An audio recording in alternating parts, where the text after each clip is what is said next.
전과 같이 기도드리겠습니다.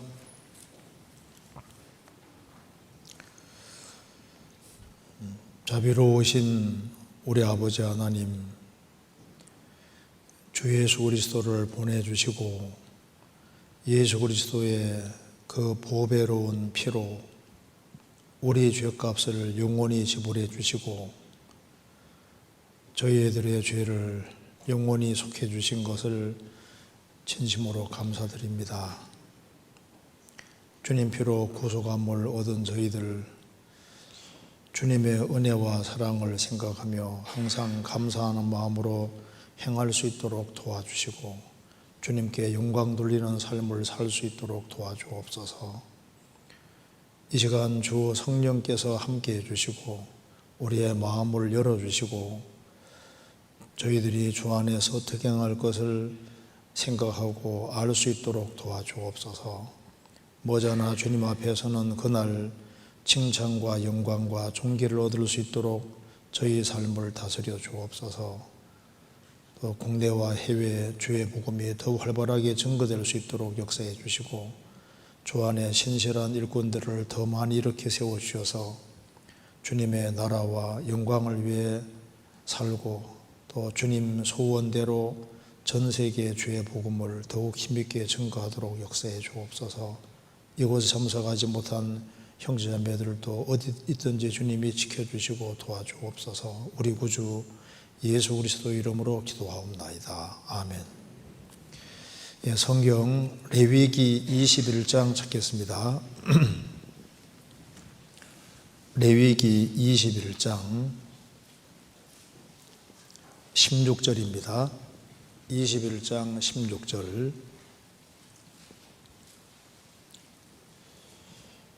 179페이지입니다. 16절. 여호와께서 모세에게 일러 가라사대 아론에게 고하여 이르라. 무릇 너의 대대 자손 중 육체에 흠이 있는 자는 그 하나님의 식물을 드리려고 가까이 오지 못할 것이라. 21절. 제사장 아론의 자손 중에 흠이 있는 자는 나와 여호와의 화제를 드리지 못할지니 그는 흠이 있은즉 나와 하나님의 식물을 드리지 못하느니라. 그는 하나님의 식물에 지성물이든지 성물이든지 먹을 것이나 장 안에 들어가지 못할 것이요 단 가까이 못할지니 이는 그가 흠이 있음이라. 이와 같이 그가 나의 성소를 더럽히지 못할 것은 나는 그들을 거룩하게 하는 여호와임이니라. 모세가 이대로 아론과 그 아들들과 온 이스라엘 자손에게 고하였더라. 거기까지입니다.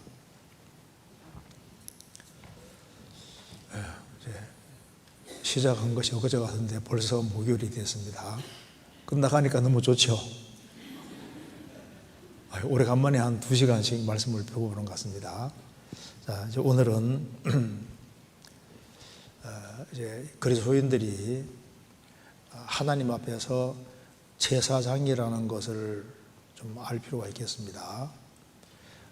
구약 시대 때 아론 집안에 태어나는 건 큰 특권입니다. 왜냐하면은 이스라엘 12지파 중에서 레위 지파 중에서도 아론 계열만 제사장이 될 수 있었습니다. 그래서 아론 자손으로 태어나면 남자는 무조건 제사장이 되는 거예요. 그러니까 구약시대 때 하나님을 가까이 섬기는 사람들이 레위인이고 레위인 중에서도 제사장들은 직접 하나님을 가장 가까이 섬기는 사람이니까 아주 특별한 사람들이라고 할 수 있습니다. 그래서 여기에 그 레위기 21장 4절에 보면은 제사장은 백성의 어른인즉 스스로 더럽혀 욕되게 하지 말지니라. 여기에 제사장은 백성의 어른이다. 아론 자손들은 제사장인데 제사장은 백성의 어른이다. 제일 중요한 사람들이라는 겁니다. 그래서 여기에 하나님께서 여기에서 중요한 것을 말씀하시는 내용인데, 제사장은 하나님을 섬기는 사람들입니다. 가까이 섬기는 사람들인데 그게 가장 영광스러운 것이었습니다. 그래서 구약시대 때 제사장 하면은 하나님을 가장 가까이 섬기는 사람이니까 아주 특별한 사람인 거예요. 그러니까 대통령 가까이 섬긴다, 굉장히 중요한 거잖아요. 어떤 사람은 그 대통령 청와대 수위로 있는 것도 영광스럽게 생각하는데, 만왕의 왕 되시고 만주의 주 되신 주님을 가까이 섬긴다는 건 특별한 거지 않습니까? 여기에 16절에 여호와께서 모세에게 일러 가라사대 아론에게 고하여 이르라. 물은 너의 대대 자손 중 육체에 흠이 있는 자는 그 하나님의 식물을 드리려고 가까이 오지 못할 것이라. 그러니까 아론 자손 중에 뭔가 육체에 흠이 있는 사람은 하나님의 축복에는 참여할 수 있지만은 봉사에는 제외된 겁니다. 그래서 여기에 21절에 제사장 아론의 자손 중에 흠이 있는 자는 나와 여호와께 화제를 드리지 못할지니 그는 흠이 있은즉 나와 하나님의 식물을 드리지 못할 것이니라. 그러면서 그는 하나님의 식물에 지성물이든지 성물이든지 먹을 것이다. 아론 자손은 뭔가 부족한 것이 있어도 아론 자손으로서 주어지는 축복에는 참여할 수 있어서 하나님의 식물에 지성물이든지 성물이든지 다 먹을 수 있다. 그렇지만은 23절에 장 안에 들어가, 성막 안에 들어가서 성막 장 안에 들어가지는 못할 것이요 단에 가까이 못할지니 이는 그가 흠이 있습니다. 이와 같이 그가 나의 성소를 더럽히지 못할 것은 나는 그들을 거룩하게 하는 여호와임이니라. 그러니까 제사장은 참 영광스러운 것인데 제사장에게 뭔가 흠이 있으면은 하나님 가까이에서 제사 드리고 봉사하는 데는 제외가 되는 거예요. 이 말 이해되시죠? 그러니까 이것이 이제 신약 시대 크리스천하고 연결되는데, 이제 구원을 받은 사람은 구원받은 즉시 하나님의 아들인 동시에 제사장입니다. 그래서 하나님 아들 된 사람은 하나님의 그리스도 안에 있는 모든 축복을 다 누릴 수가 있는데, 그리스도인들은 즉시 제사장인데 그래도 크리스천이 뭔가 하나님 앞에서 합당하지 못한 것이 있으면은 주의 일을 하는 데는 제외가 되는 거예요. 하나님 앞에서 뭔가 문제가 있으면은 봉사에는 제외가 되는 겁니다. 그래서 고린도전서 9장 보면은 바울 사도가 내가 내 몸을 쳐서 복종하게 하면 내가 남에게 전파한 후에 자기가 도리어 버림이 될까 두려워함이니라. 버림이 될까란 말은 하나님께 쓰임 받는데 실격자가 될까 봐 두려워했다고 말입니다. 영어로 disqualified입니다. 그러니까 자격 상실. 그러니까 쓰임 받는 데서 자격 상실이 될까 봐 두려워서 자기 몸을 쳐서 복종시켰다는 거예요. 그래서 우리가 구원을 받은 것은 영광스러운 것이지만은 주님께 쓰임 받는 건 너무 중요한 거잖아요. 구원을 받았지만은 주님께 전혀 쓰임 받지 못하고 살아간다면 그것도 비극이라고 할 수 있는 겁니다. 여기 이제 아론 자손이 제사장이, 아론은 대상이고 아론 자손들이 다 제사장들인데 이건 이제 우리하고 직접 관계가 있는 겁니다. 구원받은 모든 사람은 성경에서 거듭난 모든 사람은 다 제사장이라고 분명히 말을 하고 있습니다. 성경 한번 찾아보시겠습니다. 베드로전서 2장입니다.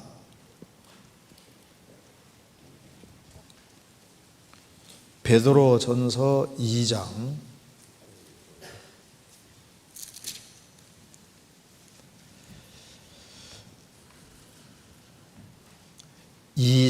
5절입니다. 5절. 너희도 여기에 너희는 거듭난 크리스찬입니다. 너희도 산돌같이 신령한 집으로 세워지고 예수 그리스도로 말미암아 하나님이 기쁘게 받으실 신령한 제사를 드릴 거룩한 제사장이 될지니라. 그리스도인들은 구원받기 전에는 죽은 돌이었다가 예수님의 생명을 받음으로 산돌이 됐습니다. 교회는 산돌로 이루어진 신령한 집인 거예요. 교회는 산돌로 만들어지는 이제 그 돌집입니다. 그래서 예수님 모퉁이 돌이 되셨고 우리 연결되어서 신령한 집이 만들어지고 이 교회가 완성이 되면 주님이 재림하시는 겁니다. 예수 그리스도로 말미암아 하나님이 기쁘게 받으실 신령한 제사를 드릴 거룩한 제사장이 될지니라. 제사장이 되되 거룩한 제사장이 되고 신령한 제사를 드리고 그리고 하나님이 기쁘게 받으실 수 있는 그런 제사장이 되라. 크리스찬들은 제사장입니다. 9절 2장 9절 오직 너희는 택하신 족속이요 왕같은 제사장들이요 거룩한 나라요 그의 소유된 백성이니 이는 너희를 어두운 데서 불러내어 그의 기이한 빛에 들어가게 하신 자의 아름다운 덕을 선전하게 하려 하심이니라. 오직 너희는 거듭난 너희는 하나님의 택하신 족속이요 택하신 받았지 않습니까? 왕같은 제사장들이요. 크리스찬들은 왕같은 제사장들이다. 그래서 거듭난 모든 크리스찬은 전부 다 제사장입니다. 제사장. 확실하죠? 제사장. 성경 요한계시록 1장 보겠습니다. 1장 6절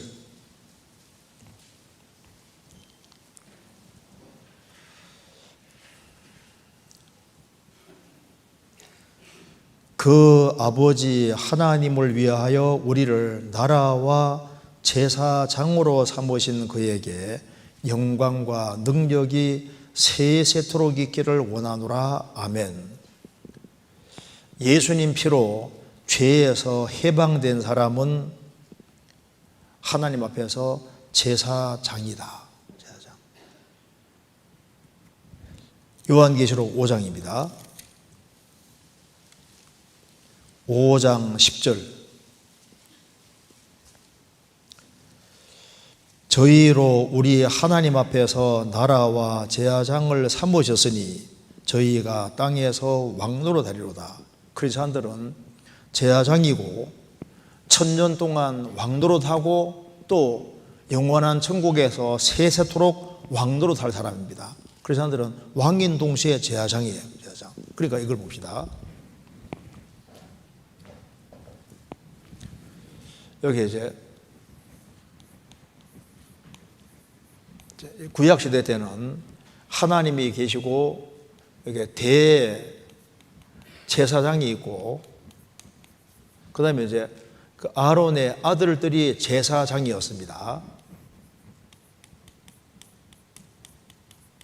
그리고 이제 이스라엘 백성들이 쭉 있는 거예요. 그리고 이스라엘 백성들은 제사장을 통해서 하나님께 나아갔던 겁니다. 그러니까 이스라엘 백성들은 하나님께로 다이렉트로 직접 못 나가요. 그 제사장을 통해 나아갔던 겁니다. 그런데 이제 신약 시대 때는 하나님 앞에서 이제 예수님이 우리 대제사장입니다. 예수님은 아론 계통이 아닙니다. 여기에 대제사장은 아론 레위 지파로서 아론 계열인데 예수님은 아론 계열이 아니고 레위 지파 계열이 아니라 예수님은 유다 지파. 그러니까 예수님의 제사장 된 것은 아론 계열이 아니라 창세기 14장에 말한 대로 멜기세덱의 반차를 쫓는 영원한 제사장이 예수님이에요. 그러니까 예수님이 신약시대 진짜 제사장이고 그리고 이제 구약시대 이때는 제물을 가져오면 제물이 뭡니까? 제물이 짐승입니다. 짐승. 짐승으로 제사 드리고 이렇게 했는데, 이건 그림자고 예수님은 진짜 대상이고, 그래서 이제 구원받은 사람은 구원받은 즉시 전부 다 뭐냐? 구원받은 사람은 구원받은 즉시 전부 다 제사장입니다. 그렇기 때문에 신약시대 크리스천들은 어떤 사람을 통하지 않고 직접 다이렉트로 하나님께 나아가는 거예요. 직접. 놀라운 겁니다. 그러니까 하나님께 다이렉트로 나아갈 수 있고 직접 기도할 수 있고, 그러니까 굉장한 특권인 거예요. 그리고 신약시대 때는 제물이 도대체 뭐냐? 제물이 성경에 말씀하기를 기본적으로 제물이 뭐냐? 여러 가지가 있는데 기본적으로 우리 몸입니다. 몸. 그래서 로마서 12장에 너희 몸을 하나님이 기쁘시게 받으시는 거룩한 산제사로 드리라. 몸을 산제사로 드리라고 했고, 또 뭘 제물이라 했냐 하면은 로마서 15장 보면은 이방인, 구원 안 받은 사람을 구원의 길로 인도하는, 그러니까 영혼을 구원하는, 구원돼서 주님이 확실히 구원받아 주님이 받을 만하면은 이거 자체를 제물이라고 이렇게 표현을 하고 있습니다. 시간 나면 찾아보겠습니다. 로마서 15장에. 그러니까 신약시대에 거듭난 그리스도인들은 즉시 전부 다 제사장이에요. 그럼 도대체 목사는 뭐냐?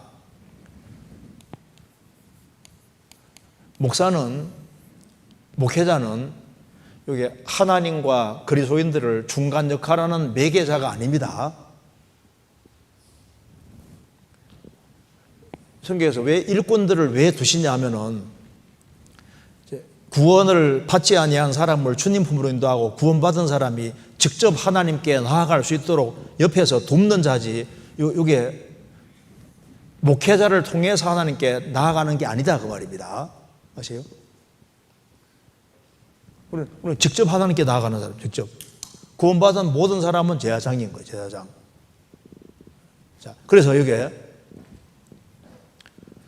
우리가 이제 먼저 나는 하나님께 직접 나아갈 수 있는 제사장이구나. 그거부터 이제 생각을 해야 됩니다. 여기까지 이해되시죠? 자, 그럼 그 다음에 성경 한번 보시겠습니다. 레위기 한번 보세요. 8장.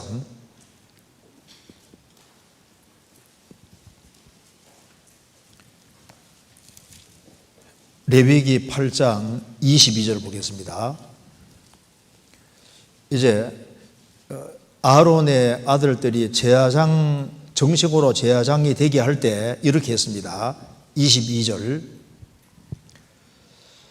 또 다른 수양 곧 위임식의 수양을 드릴새 아론과 그 아들들이 그 수양의 머리에 안수함에 모세가 잡고 그 피를 취하여 아론의 오른 깃뿌리와 오른손 엄지가락과 오른발 엄지가락에 바르고 아론의 아들들을 데려다가 그 오른 깃뿌리와 오른손 엄지가락과 오른발 엄지가락에 그 피를 바르고 또 그 피를 단 주위에 뿌리고. 레위기 14장에 보면은 문둥병 환자가 이제 정결케 됐을 때 기름과 피를 취해서 오른쪽 깃뿌리에 바르고 오른쪽 엄지에 바르고 그리고 이제 오른쪽 발가락에도 발랐다고 했습니다. 그런데 이제 제사장 위임식에서도 제사장 되는 사람은 아론과 아론 자손이 전부 어떻게 했습니까? 피를 오른쪽 깃뿌리와 오른쪽 엄지가락과 오른발 엄지가락에 바릅니다. 왜 이렇게 했을까? 이유가 있잖아요. 오른쪽은 뭘 가리킵니까? 전도서 10장 2절에 말씀하기를 지혜자의 마음은 오른편에 있으되 우매자의 마음은 왼편에 있다고. 그렇죠? 오른쪽은 하나님 편이고 지혜로운 편이고 의로운 편이고 왼편은 마귀 편이고 세상 편인 거예요. 그리고 오른쪽은 참된 편이고 왼쪽은 거짓된 편입니다. 마태복음 25장에서 예수님이 이제 재림하는 걸 얘기하면서 목자가 양과 염소를 분별하는 같이 하여 양은 그 오른편에 염소는 왼편에 두리라. 오른편에 있는 자들에게는 창세로부터 너희를 위해 예비된 나라를 상속하라. 왼편에 있는 자들에게는 나를 떠나 마귀와 그 사자들을 위해 예비된 영영한 불에 들어가라 라고 했지 않습니까? 그러니까 오른쪽은 하나님 편입니다. 성경에 하나님 왼손이란 말이 없죠. 나의 의로운 오른손으로 너를 붙들리라.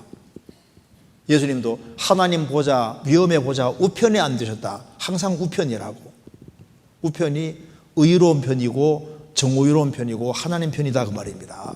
그런데 여기에 제사장이 되는 사람은, 제사장은 피를 찍어서 오른쪽 깃볼에 탁 바르잖아요. 오른쪽에.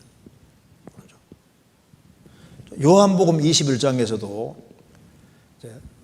예수님 제자들이 밤새도록 그물질했는데 물고기 한 마리 못 잡았습니다. 새벽 미병에 예수님께서 얘들아 물고기 있느냐? 없습니다. 예수님께서 배 오른편으로 그물을 던지라고 했죠. 오른편으로 던지니까 물고기가 얼마나 많이 모여들었는지 153마리. 그렇게 많이 있었지만은 그물이 찢어지지 않았다. 그 153마리는 주님의 세만에 들어온 153마리는 거듭난 크리스찬의 그림자고 그물이 찢어지지 않은 것은 뭡니까? 구원받은 사람은 결코 이루어지지 않는다는 걸 보여주는 거예요.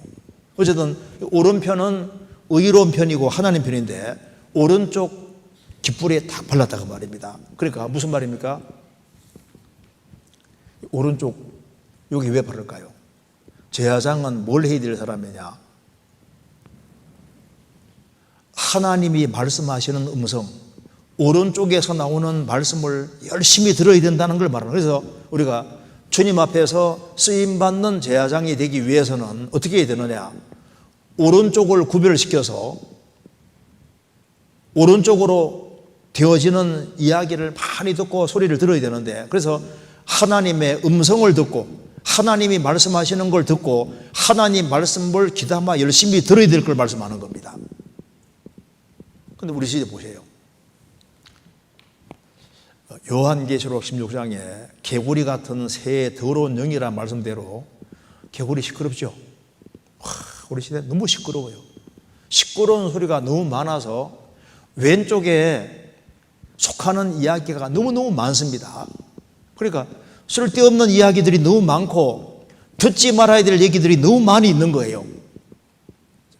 그래서 듣지 말아야 될 소리를 듣기 때문에 그래서 이제 항상 오른쪽을 향해 가야 되는데 잘못된 소리를 듣기 때문에 이게 오른쪽으로 가는 게 아니라 왼쪽으로 가버리는 겁니다. 그러니까 귀를 어디 두느냐가 굉장히 중요한 문제입니다.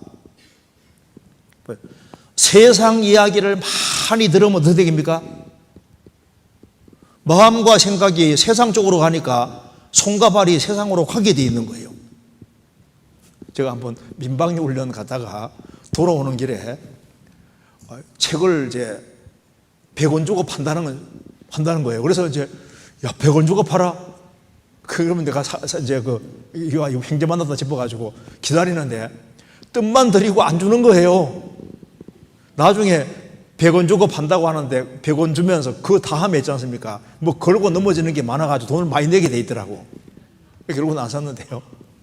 그러니까 이제 뭔가 선전하면요, 막 마음이 막 끌고 가잖아요. 우리가 귀담아 잘 듣는 쪽으로 그렇게 해서 마음과 생각이 가게 되어 있습니다. 성령이 교회들에게 하시는 말씀을 들을지어다. 그러니까 오른쪽에다가 귀를 많이 기울여야 돼요. 그리고 여기 또 오른손 엄지가락에 피를 이렇게 찍습니다. 왜 여기다 바르느냐? 우리의 모든 봉사가 하나님 편을 향해 될 것을 말씀하는 겁니다. 그러니까 우리 행실이 죄에게 드려지지 아니하고 하나님 편으로 드려져야 될 것을 보여주는 것이지 않습니까? 그리고 발도 오른쪽 발 엄지에 바르는 것도 우리의 손과 발이 하나님 편, 의로운 편, 올바른 편 쪽으로 나아가야 될 걸 말씀하는데, 그러기 위해서는 어떻게 되느냐? 제일 중요한 것이 이게 귀예요, 귀. 그래서 귀담아 잘 하나님 말씀을 잘 들으면은 귀를 통해서 신기하게도 모든 것이 다 들어오게 되어 있습니다. 그래서 요한복음 6장에 예수님 말씀하시기를 내가 너희에게는 말이 곧 영이요 생명이니라. 말씀이 영이고 생명인 거예요. 그래서 말씀이 가는 곳에 성령이 같이 가시는 겁니다. 그래서 누가 신앙생활 잘하느냐? 아주 간단해요. 하나님 말씀을 귀담아 잘 듣는 사람은 신앙생활 잘해요. 귀담아 잘 듣는 사람은 손과 발이 오른쪽으로 갑니다. 근데 이제 뭐 다 아는 얘기인데 하면서 하나님 말씀 듣는 걸 등한히 해봐요. 시간 지나면 왼쪽으로 가고 있대요. 왼쪽으로.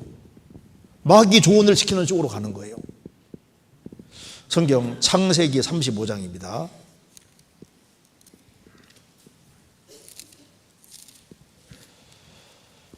창세기 35장 16절.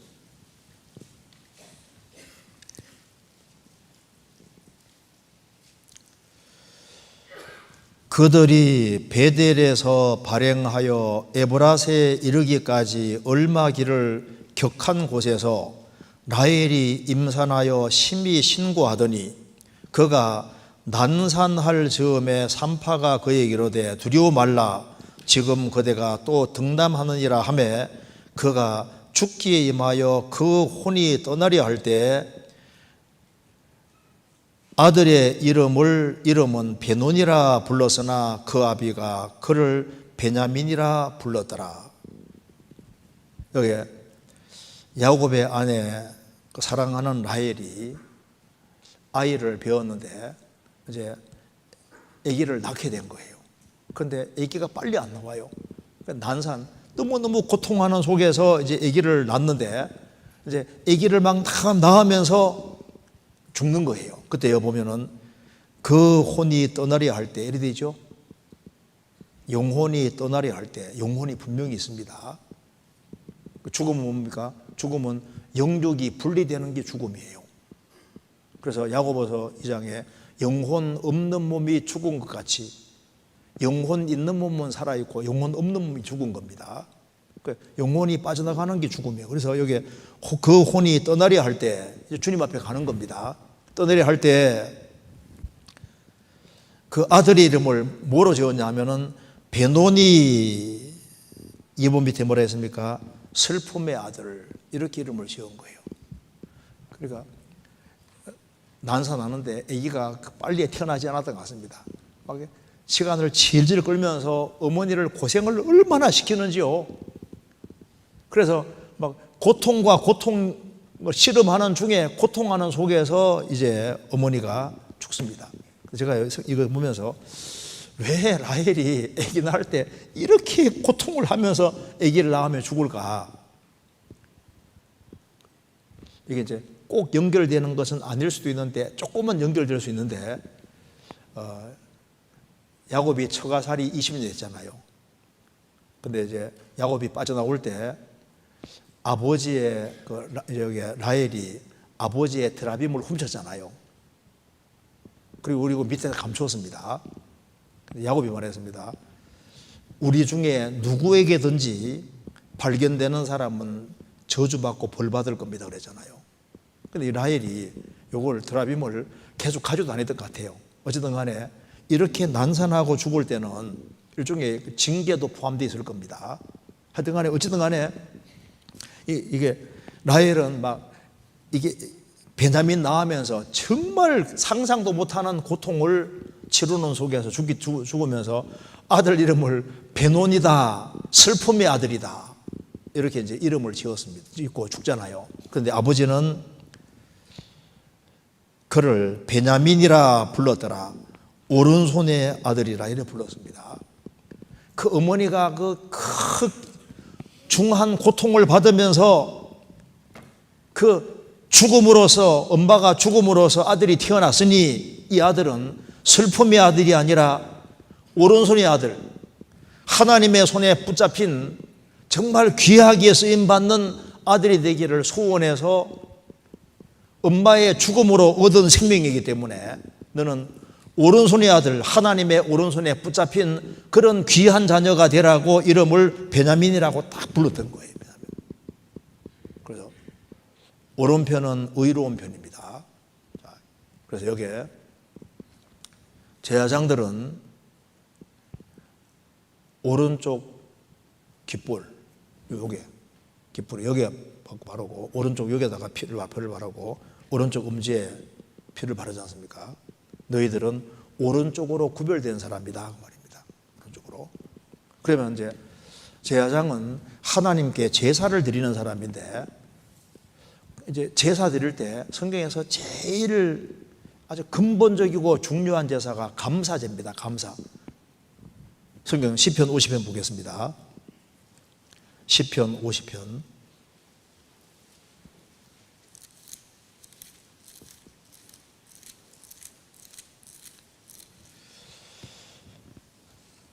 50편 5절입니다.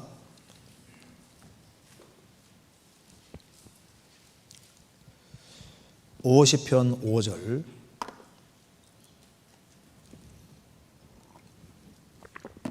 이르시되 나의 성도를 내 앞에 모으라 곧 제사로 나와 언약한 자니라 하시도다. 여기에 제사는 피제사를 말하는 겁니다. 피제사. 그러면서 여기에 8절에 내가 너의 재물을 인하여는 너를 책망하지 아니하리니 내 번제가 항상 내 앞에 있음이로다. 신약시대로 말하면은 예수님이 대신 죽어서 피를 흘림으로 이제 언약이 된 사람, 그 사람이 성도인 거예요. 그러면 이제 성도가 된 사람은 뭘 해야 되느냐? 뭘? 가장 근본적인 제사가 이스라엘 백성들도 짐승의 피로 구속된 사람이잖아요. 구속. 신약시대 예수님 피로 구속된 사람이 해야 될 가장 근본적인 제사가 감사제입니다. 감사제. 그래서 여기 보면은 50장 14절 같이 읽겠습니다. 감사로 하나님께 제사를 드리며 지극히 높으신 자에게 내 서원을 갚으며, 감사로 하나님께 제사를 드리며, 모든 바탕이 감사고, 그래서 이제 성경에 감사제가 나오는데요. 이 감사로 제사 드리는 이것이 가장 이 바탕인 겁니다. 23절 감사로 제사를 드리는 자가 나를 영화롭게 하나니 그 행위를 옳게 하는 자에게 내가 하나님의 구원을 보이리라. 그래서 신령한 제사를 드릴, 제사라고 했는데 제사가 예배라고 성경이 되어 있잖아요. 신령한 제사가 바로 영적 예배라. 예배와 제사 똑같습니다. 그래서 그리스도인이 신약시대 때 하나님께 예배하고 제사한다고 했을 때 그 바탕이 뭐냐? 감사로 하나님께 제사를 드리고, 감사가 첫 번째입니다. 그래서 범사에 감사하라. 범사에 감사하라. 감사가 제일 마음바탕에 이게 꼭 있어야 되는 겁니다. 여기 찬양을 많이 하는 사람은요, 좋은 게 엄청 많이 나온대요. 제가 찬양대가 되게 부럽더라고요. 일단 먼저 이거 한번 봐요. 여기 보시면요. 스펄전 목사의 감사 십계명 제가 한번 읽어드리겠습니다.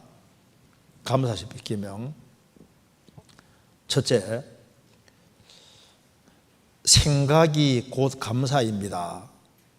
think에서 think가 나왔습니다. 그래서 think, 생각과 감사는 어원이 같습니다. 그러니까 깊은 생각이 감사를 불러옵니다. 생각을 하면은 이제 감사가 생길 거다 그 말입니다. 감사. 그리고 두 번째로 작은 것부터 감사하십시오. 바다도 작은 물방울로부터 시작되었습니다. 사소하고 작아 보이는 것에 먼저 감사하십시오. 그러면 큰 감사거리가 우리를 반드시 만나게 됩니다. 그래서 생각을 하면은 감사하게 될 것이고, 두 번째, 작은 것부터 작은 것부터 감사하십시오. 세 번째, 자기 자신에게 감사하십시오. 성 어거스틴의 말이죠. 인간은 높은 산과 태양과 별들을 보고 감탄하면서도 정작 자신에 대해서는 감탄하지 않는다고 라고 자신에게 감사는 중요합니다. 그러니까 하나님이 나를 만들어준 것에 대해서 감사해야 된다고. 그래서 야, 높은 산 태양 멋지다 이렇게 감사하는데 자기 자신에 대해서는, 자기를 만들어준 것에 대해서는 왜 감사하지 않느냐 그 말입니다. 그리고 네 번째, 일상에 감사하십시오. 숨을 쉬거나 맑은 하늘을 보는 것처럼 관심을 가지지 않으면 절대 할 수 없는 감사가 어려운 감사입니다. 그러니까 일상적인 그 모든 것에 대해서 감사를 해라. 그 다음에 다섯 번째, 문제를 감사하십시오. 어떤 문제에도 반드시 해결책이 있게 마련이니까 문제가 주어질 때 그 문제에 대해서도 감사하라 그 말입니다. 그 다음에 더불어 감사하십시오. 장작도 함께 쌓여 있을 때 더 잘 타는 법입니다. 내 인연들과 함께 감사를 나누면 몇 배의 결실로 돌아옵니다. 나와 연결되어 있는 사람과 함께 감사를 나누라. 그 다음에 일곱 번째, 그럼에도 불구하고 감사하십시오. 상황이 안 좋아도 그럼에도 불구하고 감사하십시오. 결과를 보고 감사하지 마십시오. 시작하기 전에 드리는 감사가 더 아름답습니다. 황당하고 이해가 안 된다 할지라도 하나님께 감사해라 그 말입니다. 그래서 일이 다 풀리고 난 다음에 감사하지 말고 풀리기도 전에 감사해야 된다. 그리고 잠들기 전에 감사하십시오. 대부분의 사람들이 짜증과 걱정을 안고 잠자리에 듭니다. 잠들기 전에 감사는 영혼의 청소가 됩니다. 잠들기 전에 감사하고, 그 다음에 감사의 능력을 믿고 감사하십시오. 감사에는 메아리 효과가 있습니다. 감사하면 반드시 감사한 대로 반드시 이루어집니다.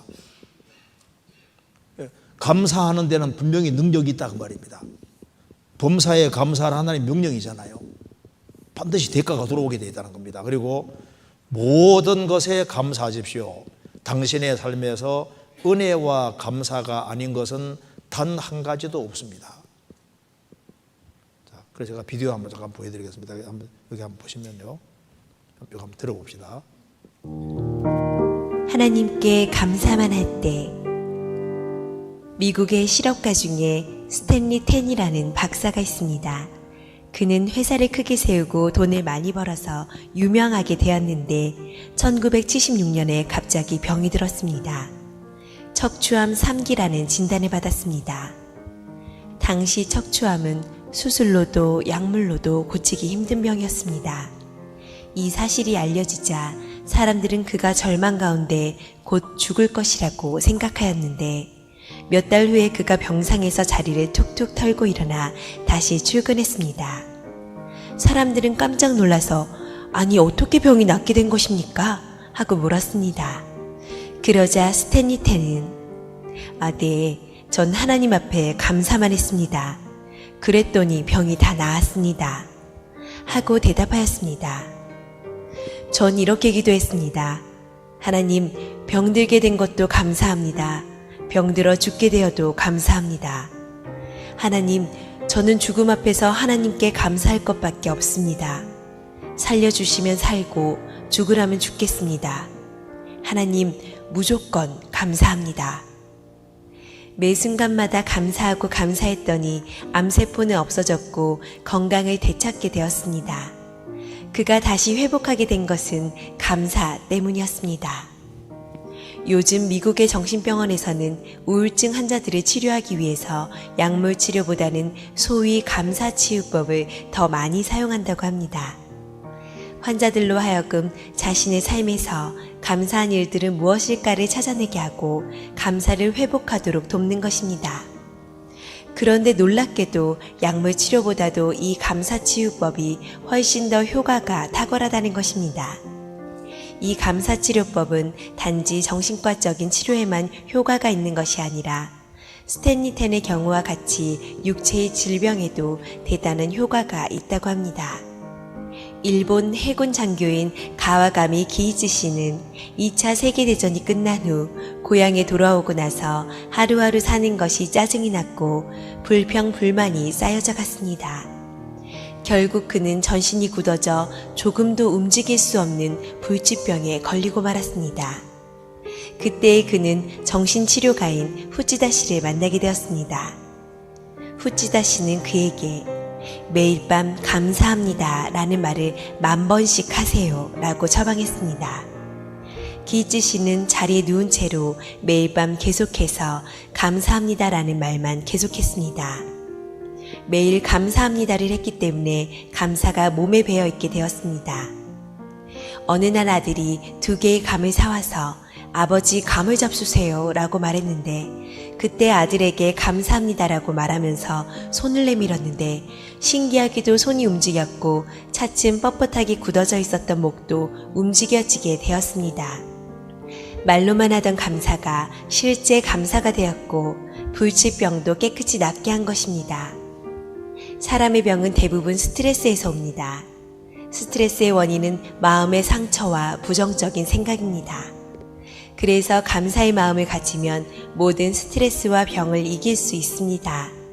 세계 최고의 암 전문 병원인 미국 텍사스 주립대 MD 앤더슨 암센터에 31년간 봉사한 김의신 박사는 신앙이 암 치료에 실제적인 효과가 있다고 소개하면서 교회 성가대원들과 일반인들을 비교해 보니 성가대원들의 면역세포 수가 일반인보다 몇십 배도 아닌 무려 1000배나 많은 것으로 측정되었다고 합니다. 감사로 찬양하고 사는 것이 그만큼 건강에 유익하다는 것입니다. 감사는 스트레스를 완화시키고 면역계를 강화하며 에너지를 높이고 치유를 촉진합니다. 감사는 정서에 좋은 반응을 일으켜 혈압을 떨어뜨리고 소화작용을 촉진한다고 합니다. 1998년 미국 듀크 대학 병원의 해로드 퀘니이와 데이비드 라슨 두 의사가 실험 연구한 결과에 의하면 매주 교회에 나와 찬양하고 감사하며 예배를 드리는 사람들은 그렇지 않은 사람보다 평균 7년이 더 오래 산다는 사실을 밝혀냈습니다. 여기까지 봅시다. 찬양대 좋겠네요. 그죠? 감사가 참 중요한 겁니다. 여기에 짧은 거 하나만 잠깐 더 볼까요? 여기에 이거 한번 봅시다. 자, 이거 한번 잘 읽어보세요. 프랑스에서 93살 된 할아버지가 코로나19에 감염되어 병원에 이송되었습니다. 그는 24시간 동안 산소 공급을 받게 되었습니다. 그 뒤로 상황이 많이 좋아졌습니다. 이때 의사 선생님이 할아버지께 50만 프랑, 한화 560만 원의 위로 계산서를 보여주었습니다. 그래서 할아버지는 눈물을 흘리기 시작했습니다. 의사는 할아버지를 달래면서 계산서 때문에 괴로워하지 말라고 했습니다. 그러자 할아버지께서는 저는 지불하게 될 금액을 보고 눈물을 흘리는 것이 아닙니다. 저는 치료비를 전부 지불할 수 있습니다. 제가 눈물을 흘리는 것은 고작 24시간 공급받은 산소 금액이 50만 프랑이나 된다는 사실입니다. 저는 93년 동안이나 하나님께 주신 산소를 마시면서 돈을 지불한 적이 없었습니다. 그러면 제가 하나님한테 얼마나 많은 빚을 줬는지 아십니까? 라고 말하자 의사 선생님도 이 얘기를 듣고 눈물을 흘리기 시작했다. 그러니까 하루에 540만 원 공기만 해도. 그러니까 이제 우리가 매일매일 숨쉬고 하는 모든 것도 이게 하나님의 도움을 받고 있는 겁니다. 그렇잖아요. 여기 이제 제사장이 해야 될 제일 바탕이 뭐냐면은 항상 감사하는 이것이 일단 바탕이 돼야 되는 거예요. 그게 이제 제사장이 해야 될 제사 드리는 사람의 제일 밑바탕이 그게 있는 겁니다. 그러니까 제사장의 특권은 제사장이 왜 이 특권이냐 하면은 하나님을 직접 섬기는 것이기 때문에 특권인 거예요. 히브리서 한번 보시겠습니다. 히브리서 10장, 히브리서 9장입니다.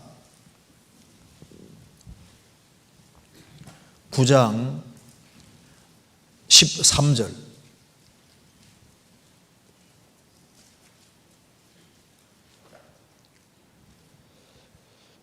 염소와 황소의 피와 및 암송아지의 죄로 부정한 자에게 뿌려 그 육체를 정결케 하여 거룩케 하거든 하물며 영원하신 성령으로 말미암아 흠없는 자기를 하나님께 드린 그리스도의 피가 어찌 너희 양심으로 죽은 행실에서 깨끗하게 하고 살아계신 하나님을 섬기게 못하겠느뇨.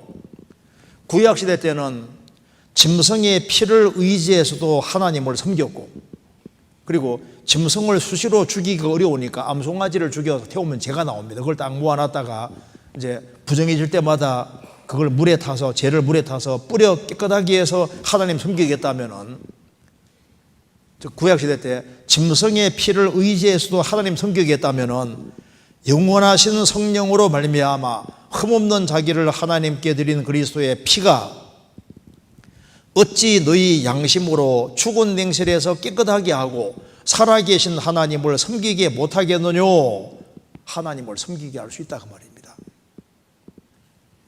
우리가 이제 예수님 때문에, 예수님 공도 때문에 하나님께 당당히 나아갈 수 있고 무한히 걸어가신 하나님을 섬길 수 있는 이게 특권이 성도에게 주어져 있는 거예요. 제사장이니까. 그리고 제사장의 특권 중에 정말 중요한 것이 뭐냐면 이게 기도해 주는 겁니다. 기도. 제사장의 특권이 기도해 주는 거예요. 그래서 모든 그리스도인들은 제사장이기 때문에 제사장이 하는 제일 중요한 일이 뭡니까? 기도해 주는 것이 그렇게 중요한 거예요.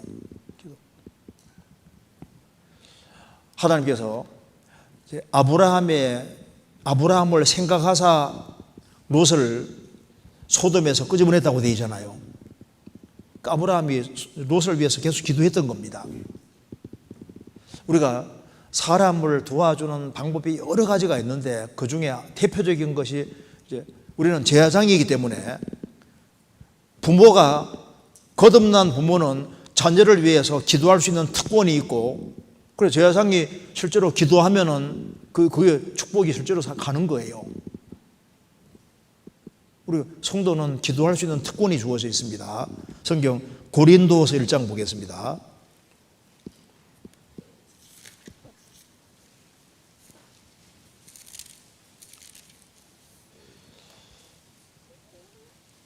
(1장 11절)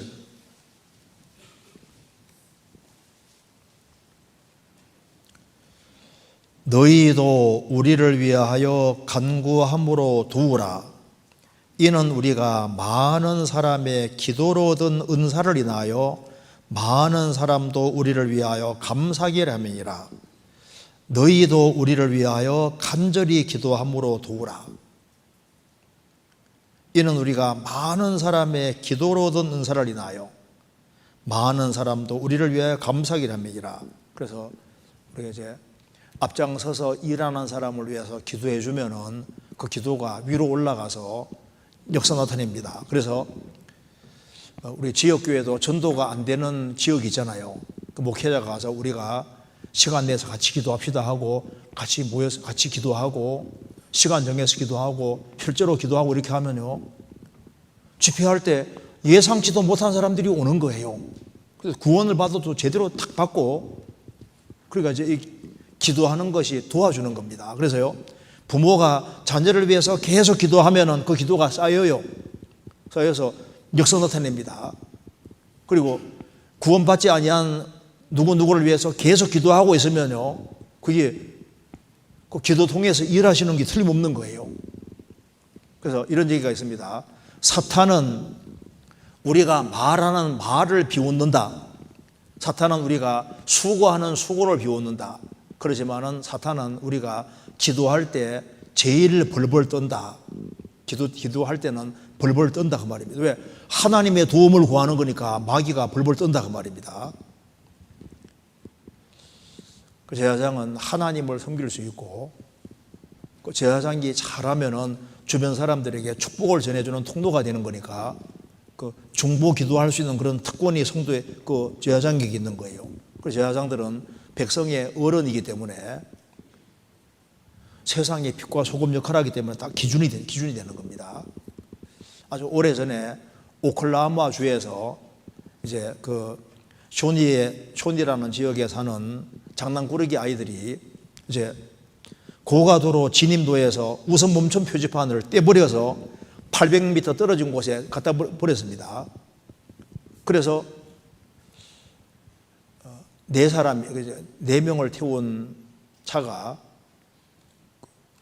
이제 이렇게 교통사고가 나서 그 한 명이 죽었는데 목회자가 죽었습니다. 그 아내는 아주 크게 다치고 자식도 다치고, 그러니까 이제 이 표지판 딱 치워가지고, 그러니까 이제 위험 표시를 딱 하는 것이, 위험 표시를 할 때 그 표시하는 거 자체를 떼버리면 안 되잖아요. 크리스찬은 경고등하고 비슷합니다. 크리스찬들은 하나님과 사람 사이에 있는 존재인 거예요. 그래서 크리스찬이 제사장으로서 위치를 잘 지키고 자기 역할을 잘하면 주변 사람들이 축복을 받습니다. 그래서 30명, 60명, 100명이 구원받을 수도 있고, 잘못하면 30명, 60명, 100명이 지옥 갈 수도 있는 거잖아요. 그러니까 이제 제사장은 참 중요한 거예요. 성경 로마서 12장 보겠습니다. 그리고 또 알아야 될 것은 구약시대 때는 짐승을 죽였는데요, 신약시대 때는 로마서 12장 보겠습니다. 12장 1절. 그러므로 형제들아, 내가 하나님의 모든 자비하심으로 너희를 권하노니 너희 몸을 하나님이 기뻐하시는 거룩한 산 제사로 드리라. 너희 몸을 하나님이 기뻐하시는 거룩한 산 제사로 드리라. 이는 너희의 드릴 영적 예배니라.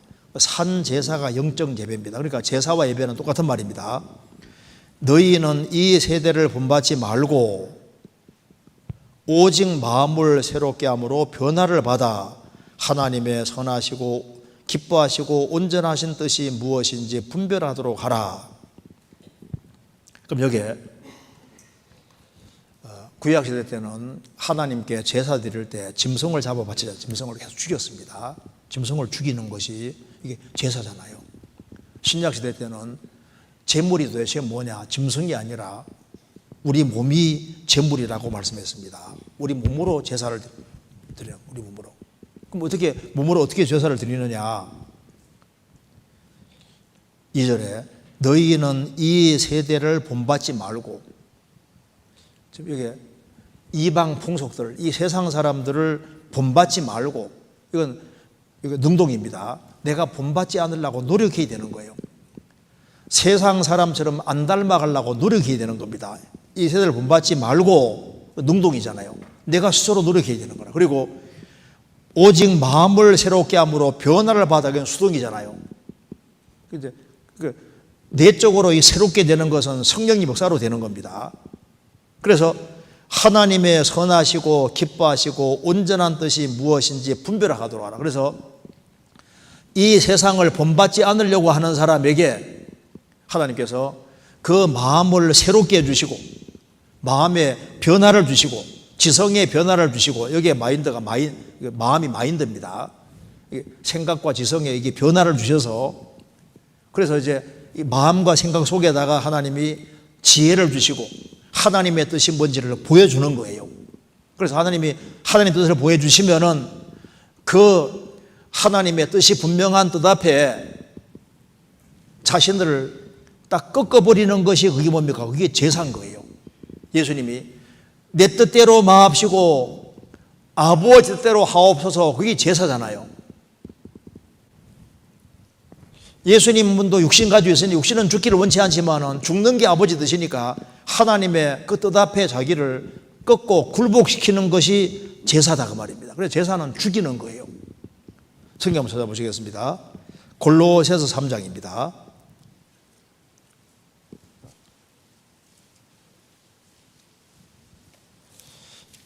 3장 5절.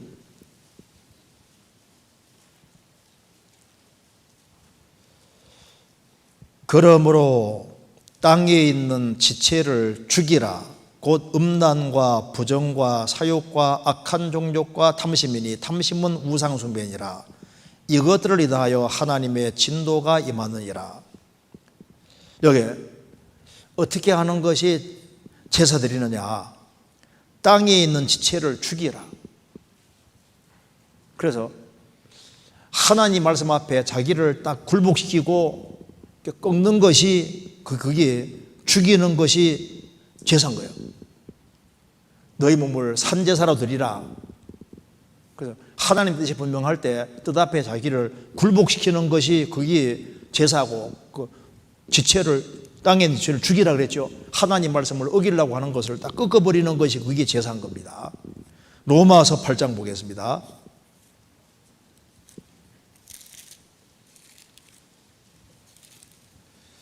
로마서 8장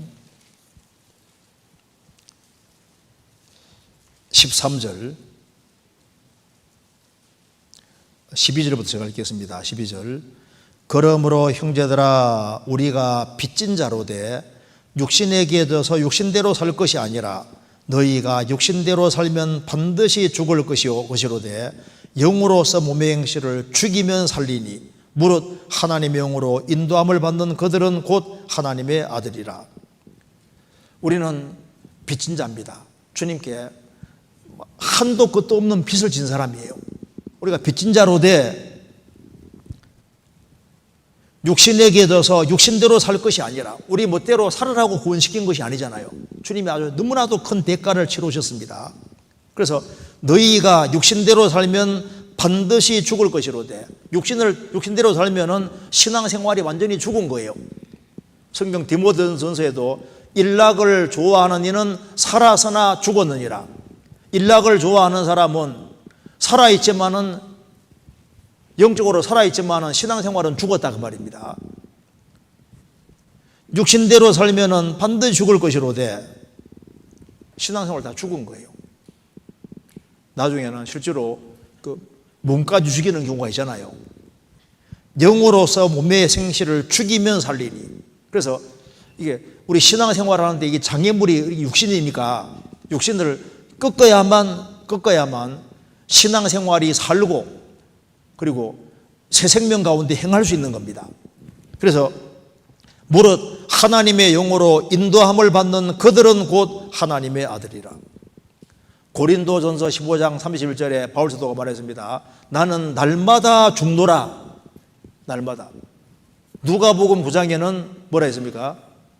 아무든지 나를 따라오려거든 자기를 부인하고 날마다 자기 십자가를 지고 나를 줄 것이니라. 날마다 자기 십자가를 지고 나를 줄 것이니라. 십자가 지는 게 뭡니까? 이 십자가 지는 게 죽는 겁니다. 히브리서 12장 4절에 너희가 죄와 싸우되 피 흘리기까지는 싸우지 않았다. 피 흘리기까지. 그래서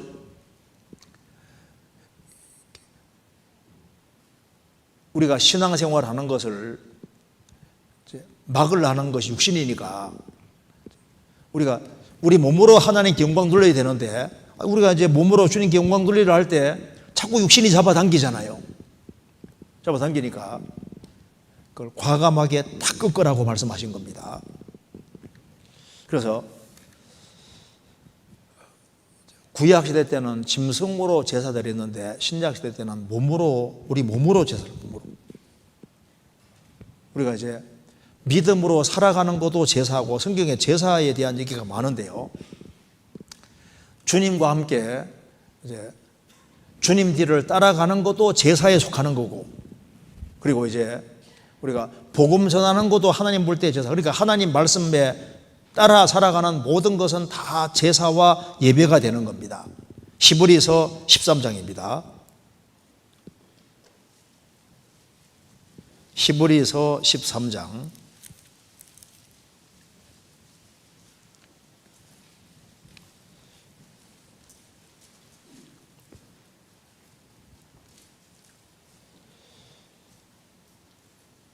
12절 그러므로 예수도 자기 피로서 백성을 거룩하게 하려고 성문 밖에서 고난을 받으셨느니라.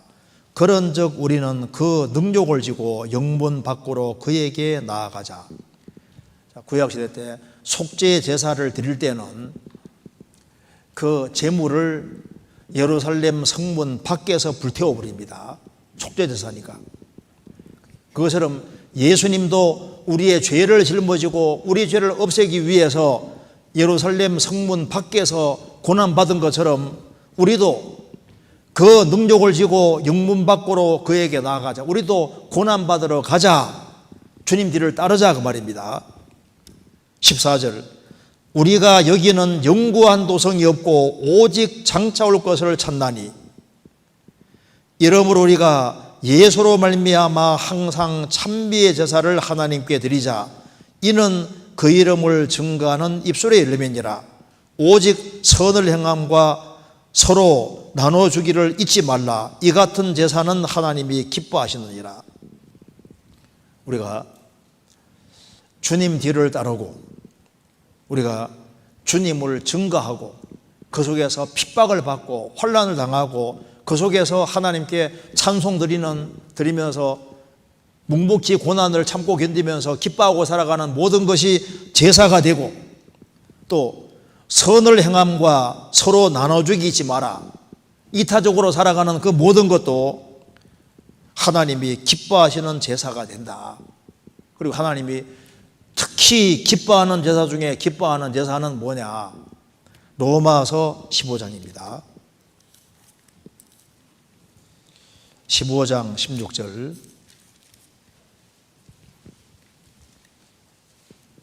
이번 우리 하계 수양회 때 많이 구원받았잖아요. 교우별로도 많이 구원받았더라고. 그래서 이제 확실하게 구원을 딱 받으면요, 그 구원받은 그게 하나님 볼 때 가장 기뻐하는 제물이 되는 거예요. 여기 16절 이 은혜는 곧 나로 이방인을 위하여 그리스도 예수의 일꾼이 되어 하나님의 복음의 제사장 직무를 하게 하사 이방인을 제물로 드리는 것이 성령 안에서 거룩하게 되어 받으심직하게 하려 하심이니라. 바울 사도가 하나님의 복음의 제사장 직무를 행했는데 신약시대 때 교회가 바로 하나님의 복음의 제사장 직무를 하는 겁니다. 그래서 우리 교회 안에서 사람들이 많이 구원을 받아가면은 그 이방인을 제물로 구원 안 받은 사람들이 구원받으면 하나님 받으실 만한 제물이 됩니다. 그래서 성령 안에서 거룩하게 되어 그 성령 역사로 정말 구원받으면은 하나님이 받으실 만한 제물이 되고 그게 하나님께 크게 영광이 되는 거예요. 그래서 너희가 열매를 많이 맺으면 내 아버지께서 영광을 받으실 것이다. 그러니까 사람이 구원 안 받은 사람이 구원받게 될 때 하나님 받으실 만한 제물이 된다는 우리가 성경에서 알 수가 있는 겁니다. 로마서 12장 다시 한번 보시겠습니다. 그럼 여기에 1절에 12장 1절에 그러므로 형제들아 내가 하나님의 모든 자비하심으로 너희를 권하노니 너희 몸을 하나님이 기뻐하시는 거룩한 산제사로 드리라. 왜 이 말을 하냐 하면은 하나님이 기뻐하지 않는 제사가 있기 때문에 하는 말씀인 거예요. 그렇죠? 그러니까 그냥 제사 드리라고 한 것이 아니라 하나님이 기뻐하시는 거룩한 산제사, 죽은 제사 말고 산제사를 드리라. 그러니까 얼마든지 죽은 제사가 있고 하나님이 안 받으시는 제사가 있는 겁니다. 구약시대 때 이사야 1장에 나와 있잖아요. 이스라엘 백성들이 그 안식일 날 모여서 하나님께 제사를 드리는데 하나님께서 그 제물을 안 받는다고 했습니다. 너희들은 내 마당만 밟을 뿐이다. 그러니까 성전에 왔는데 마당 밟고 그냥 가는 거예요. 나하고는 아무 상관없다 그 말입니다. 가인의 제사는 주님 안 받았잖아요. 이사야 1장에도 너희들은 하나님께 제물을 무수히 가져오는데 너는 제물은 드리지만은 그것은 가짜 제사고 그건 하나님과 관계없는 제사다 이렇게 말씀했습니다. 그러니까 하나님이 받으시는 제사가 되어야 돼요. 이사야 66장에도 형식적인 제사 드릴 때 하나님과 아무 관계가 없다고 했습니다. 잠언 15장 8절에서도 악인의 제사는 그가 미워하셔도 악인이 악한 마음 가지고 잘못된 제사 드리면 주님 미워하시죠. 그러니까 제사 드릴 때 하나님이 기뻐하시는 제사, 산 제사를 드리라. 산 제사. 죽은 제사 말고 살아있는 제사를 드리라. 이는 너희들을 영적 예배니라. 구약시대 때 속죄 제사만 있는 게 아닙니다. 그래서 감사제가 있고 성경 시편 4편에는 의의 제사를 드릴지어다 의의 제사도 있고 시편 27편 16절에는 즐거운 제사도 있습니다. 즐거운 제사. 낙헌제도 있고 감사제도 있고 제사용 종류가 여러 가지가 있는 거예요. 자, 그래서 여기에 하나님이 기뻐하는 거룩한 산제사가 뭘까? 요한복음 4장에 예수님 말씀하셨습니다. 찾아보시겠습니다. 요한복음 4장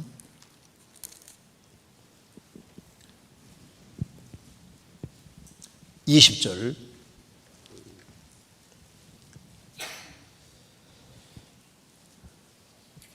우리 조상들은 이 산에서 예배하였는데 당신들의 말은 예배할 곳이 예루살렘이 있다 하더이다. 예수께서 가라사대 여자여 내 말을 믿어라. 이 산에서도 말고 예루살렘에서도 말고 너희가 아버지께 예배할 때가 이르리라. 너희는 알지 못하는 것을 예배하고 우리는 아는 것을 예배하노니 이는 구원이 유대에게 남이니라. 아버지께 참으로 예배하는 자들은 신령과 진정으로 예배할 때가 원하니 어디 때라.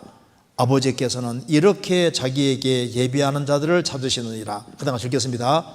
하나님은 영이시니 예배하는 자가 신령과 진정으로 예배할지니라. 여기에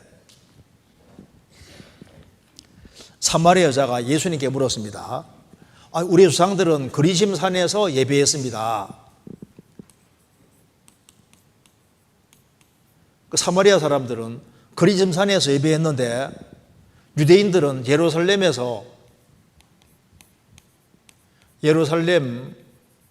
성전 있는 데서 예배를 했다고 말입니다. 근데 예수님께서 말씀하셨습니다. 여자여 내 말을 믿어라. 이 산에서도 말고 예루살렘에서도 말고 아버지께 참으로 예배할 때가 온다. 이런 장소 예배 말고 진짜 예배할 때가 오는데 너희는 알지 못하는 걸 예배하고 우리는 아는 것을 예배하는데 구원은 유대인 남이니라. 이건 예루살렘 성전 예배는 주님이 허락하셨잖아요. 이제 예수님이 오심으로 진짜 예배가 온다고 말씀했습니다.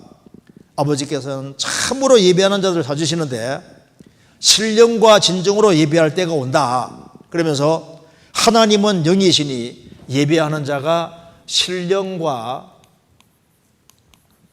진정으로 예배할지니라. 이게 이제 성령과 진리 이렇게도 번역할 수 있습니다. 어떻게 하는 게 예배하는 거냐? 성령과 진리로 신령과 진정으로 예배할지니라. 그래서 먼저 성령으로 거듭나서 성령으로 거듭나지 아니한 사람은 진정한 예배와 제사 드릴 수 없어요. 성령으로 거듭나서 거듭난 사람이 하나님의 진리를 따라서 자신을 굴복시키고 살아가는 그 모든 삶이 뭐냐? 그것이 하나님이 받으시는 제사와 예배다 그 말입니다. 그럼 여기 이제 조금 더 생각을 해보고 있습니다.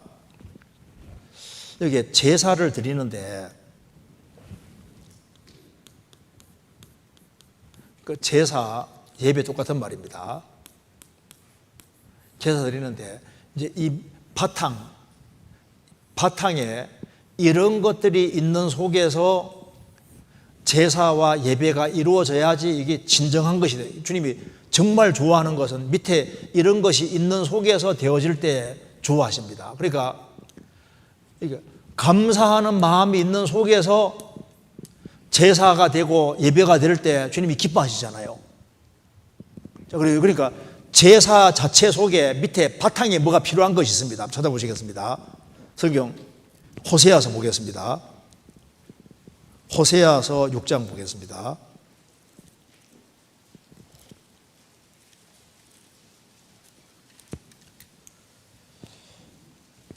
6장 6절입니다.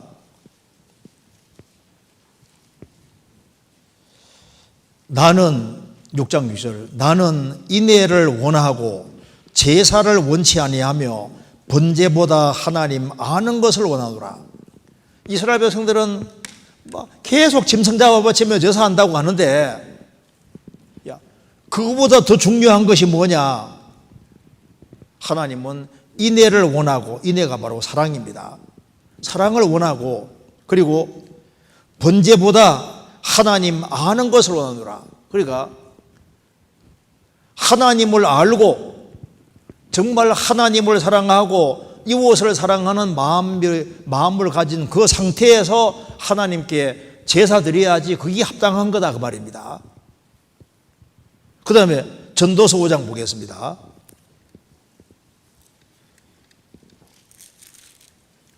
전도서 5장 1절 너는 하나님의 전에 들어갈 때 네 발을 삼갈지어다 가까이 하여 말씀을 듣는 것이 우매자의 제사 드리는 것보다 나으니 저희는 악을 행하면서도 깨닫지 못함이니라. 너는 하나님 앞에서 함부로 입을 열지 말며 급한 마음으로 말을 내지 말라. 하나님은 하늘에 계시고 너는 땅에 있음이니라. 그런즉 마땅히 말을 적게 할 것임이니라. 여기 말씀하기를 가까이 하여 말씀을 듣는 것이 우매자의 제사 드리는 것 아니라. 그러니까 무조건 열심히 하는 것보다는 더 필요한 게 뭐냐? 잘 하나님 말씀을 가까이서 잘 듣는 속에서 하나님 뜻을 아는 속에서 하나님께 제사와 예배가 이루어져야 되는 거다. 그 다음에 사무엘상 15장 찾겠습니다.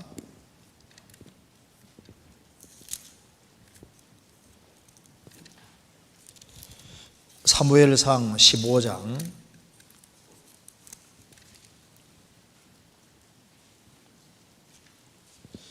22절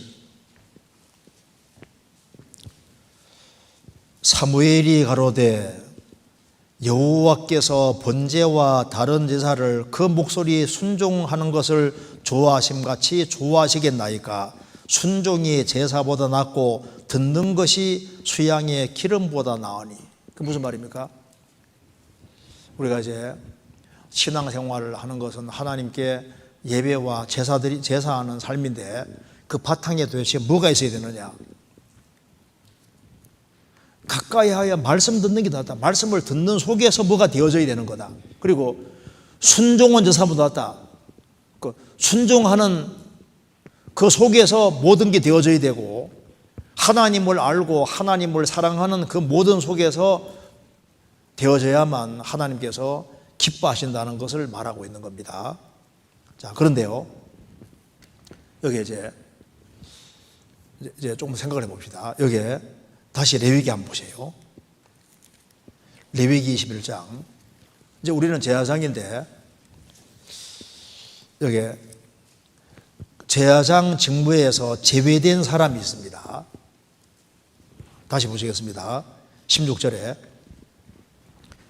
여호와께서 모세에게 일러 가라사대 아론에게 고하여라. 물은 너의 대대 자손 중 육체에 흠이 있는 자는 하나님의 식물을 드리려고 가까이 오지 못할 것이라. 이건 이제 신약시대 때는 영적인 그림자입니다.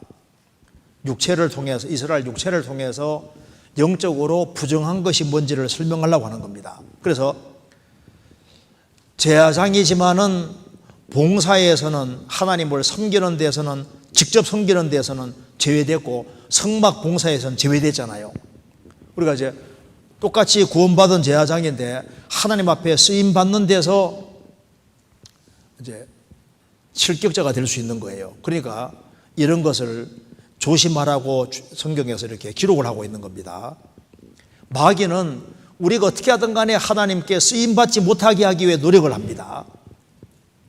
그래서 히브리서 12장에 말한 대로 모든 무거운 것과 얼매기 쉬운 죄를 벗어버리라고 말씀대로 모든 무거운 것과 얼매기 쉬운 죄로 어떻게든 묶어서 크리스찬이 주님 앞에 쓰임받을까 봐 걱정하는 거예요. 경건에 이르기를 연습하라 그랬는데 어떻게 하든 간에 주님께 쓰임받기 위해서 노력하고 그리고 직분을 사모한다는 말도 성경에 나와 있잖아요. 이왕 구원받았으니까 나도 좀 쓰임받자. 그러면 쓰임받으면 얼마나 좋아요. 나는 구원을 받고 그냥 눈도장만 찍고 왔다 갔다 하다가 주님 앞에 가야지 이래야 됩니까? 아니잖아요. 주님 앞에 쓰임 받아야지. 근데 이제 쓰임 받는 데서 여기에 제외되는 사람을 얘기를 하고 있는데 이게 이제 우리 신앙생활 관계가 되니까 한번 생각을 해봅시다. 여기 먼저 18절에 무릇 흠이 있는 자는 가까이 못할지니, 그러니까 이제 제사장 음식물은 다 먹을 수 있습니다. 하나님의 지성물, 성물 다 먹을 수 있는데, 그렇지만 봉사에서는 제외되는 첫 번째가 곧 소경은 하나님의 일을 봉사하는 데는 일단 제외된다고 말입니다. 그러니까 이 소경이 뭘 말하냐면은 안 보이잖아요. 육신적으로 안 보이는 것처럼 이제 구원을 받아서도 이게 이제 잘 안 보이는 사람이 있다는 게 무슨 말입니까? 이게 분별력이 뚝 떨어진 사람이 있어요. 그래서 구원받았으면 분별력이 있어야지. 눈뜬 사람 보이는데 안 뜬 사람 안 보이잖아요. 이 사람 구원받았는데 몇 년이 됐는데 도대체 이것이 옳은지 저런지 분별을 잘 못해요. 그런 사람은 주의 일은 할 수가 없는 겁니다. 그렇잖아요. 성경에 말씀하기를 거의 소경 가까이 된 사람도 있을 수 있다고 성경이 말하고 있잖아요. 성경 찾아보시겠습니다. 베드로후서 1장, 요건 잠깐 접어두시고 베드로후서 1장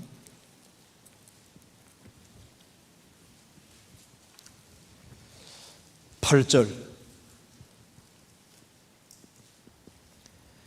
이런 것이 너희에게 섭족한즉 너희로 우리 주 예수 그리스도를 알기에 게으르지 않고 열매 없는 자가 되지 않게 하려니와. 9절 같이 읽겠습니다. 이런 것이 없는 자는 소경이라 원시치 못하고 그의 옛죄를 깨끗게 하심을 잊었느니라. 구원을 받았으면은 믿음의 덕을 덕에, 지식을 지식에, 절제를 절제에, 인내를 인내에, 경건을 경건에, 형제를 형제의 사랑을 공급하라. 그래서 신앙이 진부하는 쪽으로 나가야 되는데 이런 것이 없는 사람은 열매도 없어요. 그리고 자기를 구원하신 목적을 잊었습니다. 그래서 구원은 받았다고 하는데 소경이라 원시치 못하고 멀리 못 봐요. 근시입니다. 분별력이 없어요. 그런 사람은 이제 봉사에서 제외되고 주 안에서 귀한 일을 할 수가 없는 거예요.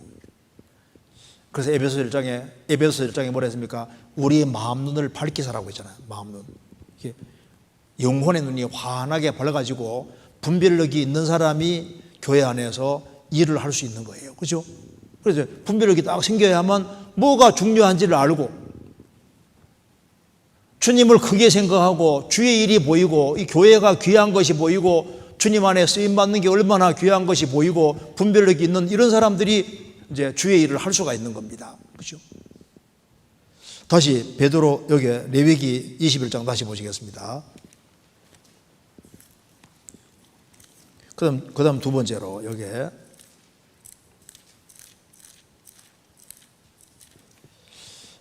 영적으로 이렇게 이제 눈이 안 좋은 것처럼요. 이게 눈이 잘 안 보이는 사람, 도대체 분별력이 너무 없는 사람은 주님 앞에 귀한 일을 할 수가 없는 겁니다. 그 다음에 여기 18절 소경이나 그 다음 두 번째로 절뚝발이나 이게 무슨 말입니까? 이제 제대로 걸어야 되는데 제대로 걷지 못한다는 게 뭡니까? 구원을 받고 똑바로 살아가는 사람, 반듯하게 살아가는 사람, 좌로나 우로나 치우치지 않는 사람이 주님을 섬기고 주의 일을 잘 할 수 있는 거예요. 성경 요거 잠깐 접고 잠언 4장부터 찾아보시겠습니다. 잠언 4장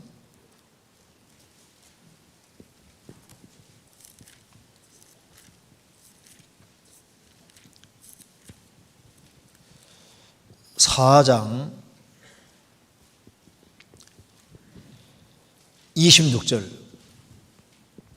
내 발에 행할 첩경을 평탄케 하며 내 모든 길을 든든히 하라. 우편으로나 좌표로나 치우치지 말고 내 발을 악에서 나게 하라. 그 첩경을 똑바로 그냥 길을 똑바로 걸어가야 되는데 우편으로나 좌표로나 치우쳐요. 그래서 찔두발이는 안 된다는 말이 무슨 말이냐 하면은 구원을 받았으면은 합당하게 행하고 바른 길을 걸어가는 그런 사람들이 주의 일을 할 수 있다 그 말입니다. 성경 히브리서 12장입니다. 히브리서 12장 여기 이제 12절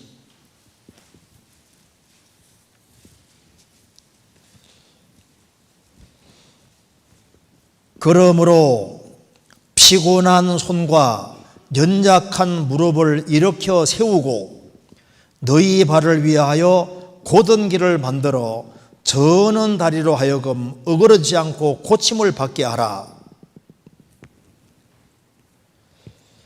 피곤한 손과 연약한 무릎을 일으켜 세우고 주님 앞에 갈 때까지 걸어가야 되는 겁니다. 너희 발을 위하여 곧은 길을 만들어 곧은 길로 다 가야 되고 정도로 가야 됩니다. 너희 발을 위해 곧은 길을 만들어 저는 다리로 하여금 저는 다리는 제대로 못 걷잖아요.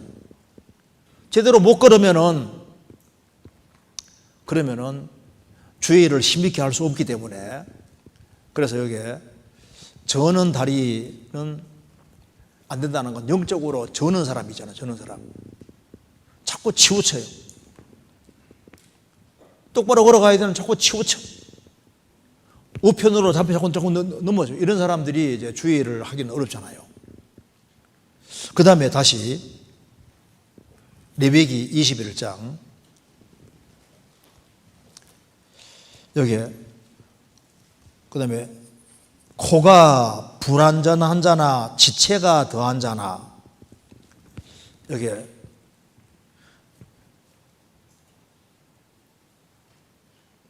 코가 불완전한 자나 지체가 더한 자 그러니까 이 무슨 말입니까?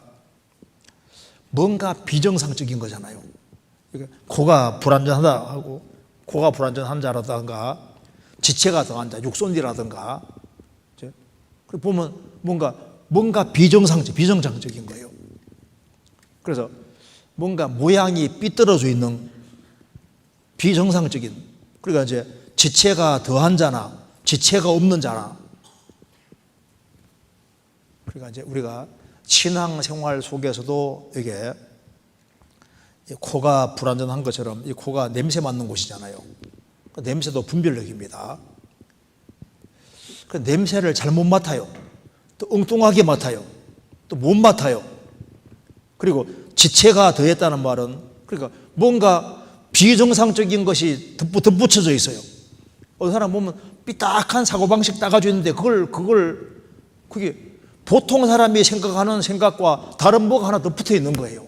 이 사람 이것만 떼면은 주님 앞에 쓰임 받을 수 있는데 이거 뭔가 하나 다 붙어 있는데 이게 안 빠져나가요. 이것이 안 떨어져 나가요. 또 어떤 사람은 요 뭐 하나가 너무 부족한 게 있는데 하나 빠져 있어요. 그러면은 안 되잖아요. 그래서 이제 정신적으로 뭔가 하나가 붙어 있지 말아야 될 게 딱 붙어 있는 사람들이 있습니다. 이 사람 이것만 고치면은 사고방 중에 딱 엉뚱한 게 붙어 있는 경우가 있거든요. 구원받아도 그럴 수 있는 겁니다. 그러면 주님 안에서 주의 일을 하기는 이게 어려운 거예요.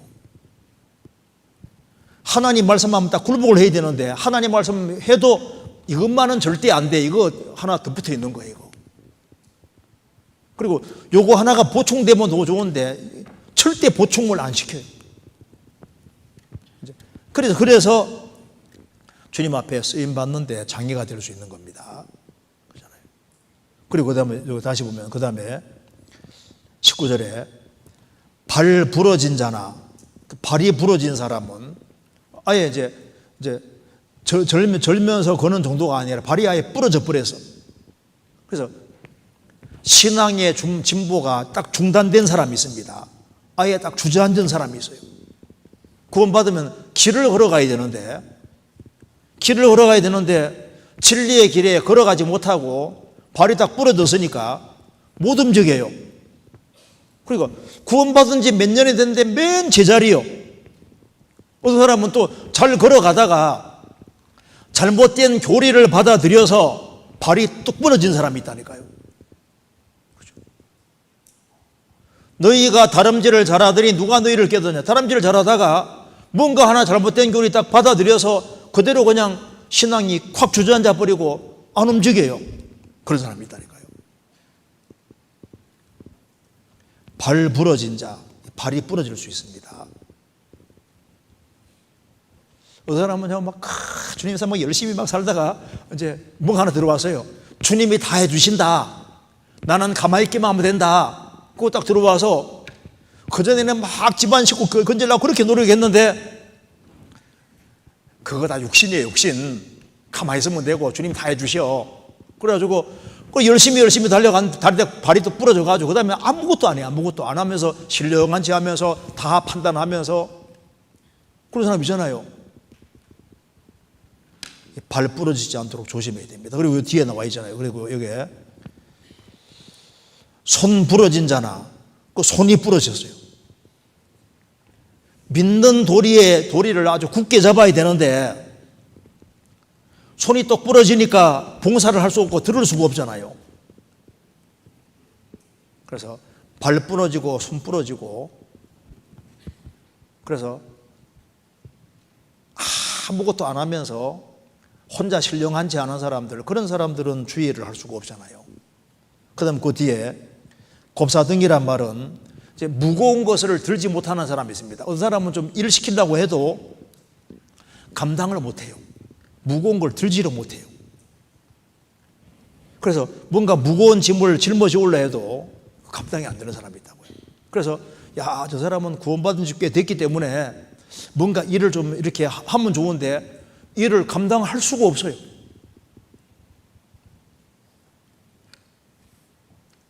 그리고 여기에 난장이는 안 된다고 했지 않습니까? 왜 그러냐 하면은 이게 신앙적으로 성장을 멈춘 사람이잖아요. 항상 제자리에 걸음하는 사람들. 전심전력해서 너의 진보를 보여야 되고 믿음이 쑥쑥 성장하고 자라야 되는데 더 이상 안 자라요.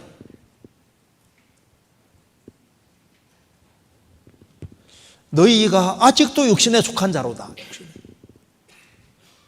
그리고 여기에 눈에 백막이 있는 자나 눈에 백막이 있는 자. 그래 눈에 백막이 있으면 잘 안 보이잖아요. 뭐 가려져가지고 잘못 보인다고요. 잘못 판단해요. 어찌하여 형제의 눈 속에 있는 티는 보고 내 눈 속에 있는 들보는 깨닫지 못하느냐. 너에게는 들보가 있는데 어떻게 해서 형제에게 티를 빼라 하겠느냐. 자기 눈이 잘못됐는데 다른 사람을 너무 쉽게 판단하는 사람이 있잖아요. 그래서 우리 보면 어떤 사람 잘못 보는데 자기는 잘 보는 줄 아는 사람이 있습니다. 교회는 다 잘못됐고 자기만 잘났다고 생각하는 사람이 있거든요. 자기 눈이 잘못됐는데 모를 수도 있는 거예요. 그래서 정상적인 영적인 분별력을 가지지 아니한 사람은 주의를 하기는 어렵다는 걸 말하는 겁니다. 그리고 여기에 그 다음에 괴혈병이나 버짐 있는 자나 그러니까 괴혈병, 그 괴자가 이게 무너질 괴입니다. 피혈자. 그러니까 비타민 C 같은 거 부족해서 그 괴혈병 같은 거 걸리잖아요. 그 다음에 버짐 있는 자, 그러니까 이제 여기 이거 한번 봐봐요. 여기 보시면요. 여기 이제 뭐 이게 습진이라든가 습진, 그다음에 여기 이제 버짐, 딱지 같은 거가 생기는 거지 않습니까? 여기 이제 그러니까 좀 보기가 흉하잖아요. 이제 그러니까 이런 것이 있는 사람들. 그리고 여기 이제 이걸 왜 이런 얘기를 하냐면은 보통 이 괴혈병이라든가 이 버짐이라든가 이런 거 자체가 음식을 옛날에는 음식을 골고루 먹으면은 그런 게 안 생기는데 편식을 한다든가 자기가 좋아하는 건 먹는다든가 이래 가지고 문제들이 많이 생기는 거예요. 그러니까 사람이 떡으로만 살 것이 아니요 하나님 입으로 나오는 뭐라 했습니까? 모든 말씀으로 살 것이니라. 모든 말씀. 그러니까 하나님 말씀 전체를 주의해야 되는데 전체를 주의하지 않고 편식하는 사람은 이제 여기에 말씀한 대로 편식하면은 부끄러운 게 생긴다. 부끄러운 것이. 내가 모든 계명을 주의할 때 부끄럽지 않다고 했잖아요. 성경 이거 잠깐 찾아봅시다. 적고 시편 119편입니다. 시편 119편 6절.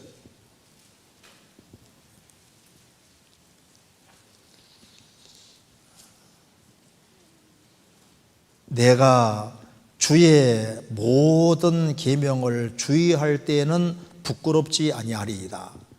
그래서 이제 괴혈병이라든가 버짐이라든가 막 습진이라든가 이런 것이 있는 사람은 그 다른 사람 볼 때 좀 부끄럽고 다른 사람 자꾸 신경 쓰이게 만들잖아요. 그래서 다른 사람들이 자꾸 꺼리게 만드는 그런 것이 있지 않도록 조심해야 되는 것이 맞습니다. 그래서 어떤 사람 봉사를 해야 되는데 다른 사람이 영적으로 꺼리는 것이다든가 하면 봉사하기가 어렵잖아요.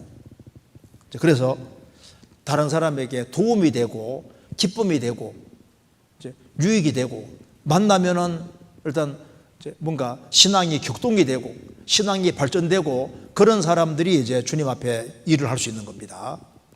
근데 레위기 21장 그 뒤에는 20절 끝에는 좀 읽기가 좀 그래요. 그래서 이건 이제 열매 없는 사람. 그러니까 자식을 못 낳는 것처럼 영적으로 열매가 없는 열매. 그러니까 도대체 세월이 지나도 아무런 열매, 우리 내일은 열매 얘기할 텐데요. 열매가 없는 사람, 삶에서 열매가 없고, 전도 열매가 없고, 성령 열매가 없고, 뭔가 열매가 안 맺히는 사람은 봉사하기가 어렵잖아요. 그러니까 그리스도인들은 제사장인데 주님 앞에 쓰임받는 제사장이 되기 위해서 매사에 조심해야 될 것을 말씀하는 겁니다. 그리고 이제 제사장이 조심해야 될 것 중에서 특히 조심해야 될 게 뭐 제사장이 해야 될 아주 중요한 일이 뭐냐면 불을 꺼트리면 안 돼요. 성경 보시겠습니다. 레위기 6장. 레위기 6장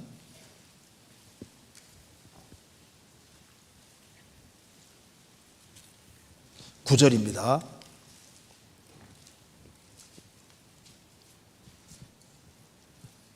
아론과 그 자손에게 명하여 이르라. 번제의 규례는 이러하니라. 번제물은 단 위 석쇠 위에 아침까지 두고 단의 불로 그 위에 꺼지지 않게 할 것이요. 12절. 단 위에 불은 항상 피워 꺼지지 않게 할지니 제사장은 아침마다 나무를 그 위에 태우고 번제물을 그 위에 버려놓고 화목제의 기름을 그 위에 살을 찌며 불은 끊이지 않고 단 위에 피워 꺼지지 않게 할지니라. 제사장들이 해야 될 가장 중요한 일이 뭐냐면은 일단 제단에 하나님이 이제 성막이 딱 완성되고 하늘에서 불을 쫙 내렸습니다. 불을 내려서 제단에 불이 붙었는데 이 불은 절대 꺼트리면 안 됩니다. 항상 켜 있어야 되고 그래서 이제 성막이 옮겨질 때마다 불을 가져갔어요. 불 꺼트리지 마라 했기 때문에. 민수기 또 한번 찾아보시겠습니다. 민수기 4장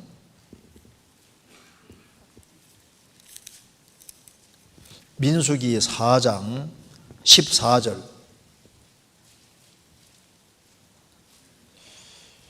4장 14절을 봉사하는 데 쓰는 모든 기구 곧 불 옮기는 그릇들과 불 옮기는 그릇 나와 있죠. 그러니까 이거 한번 봅시다.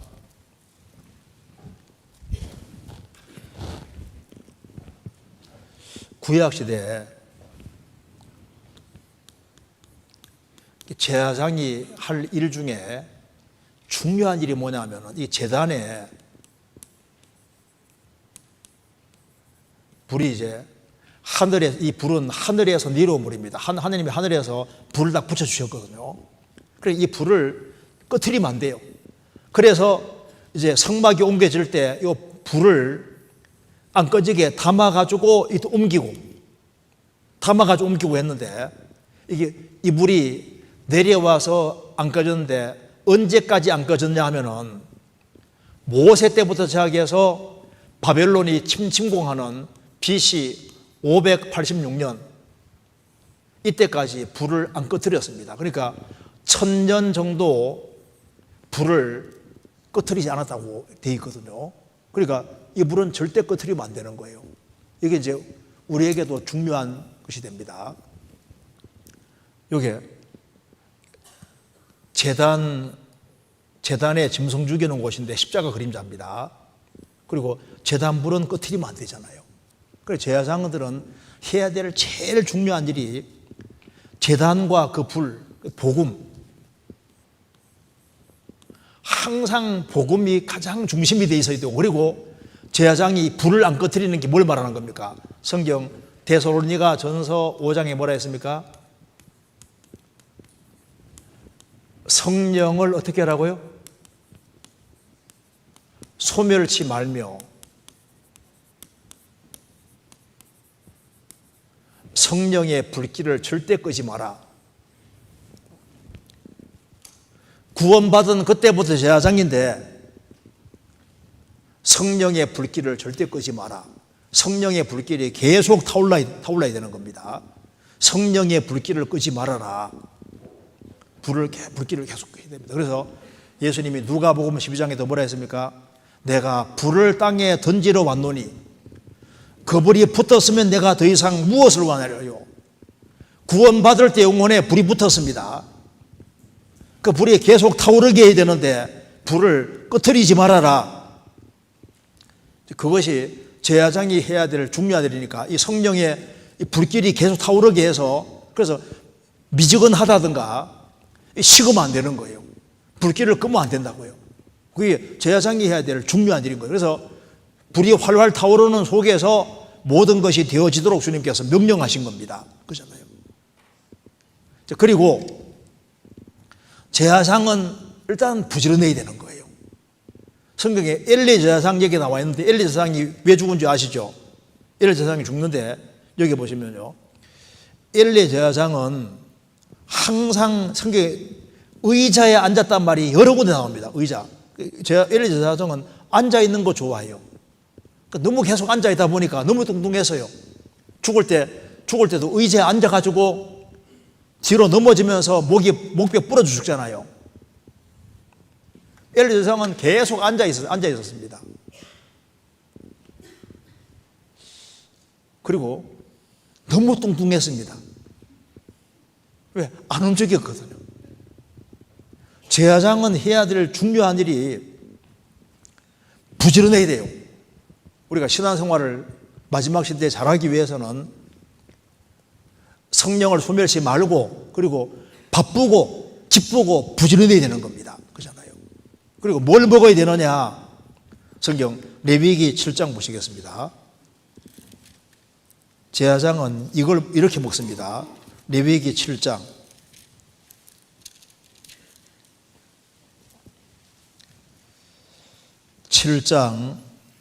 30절.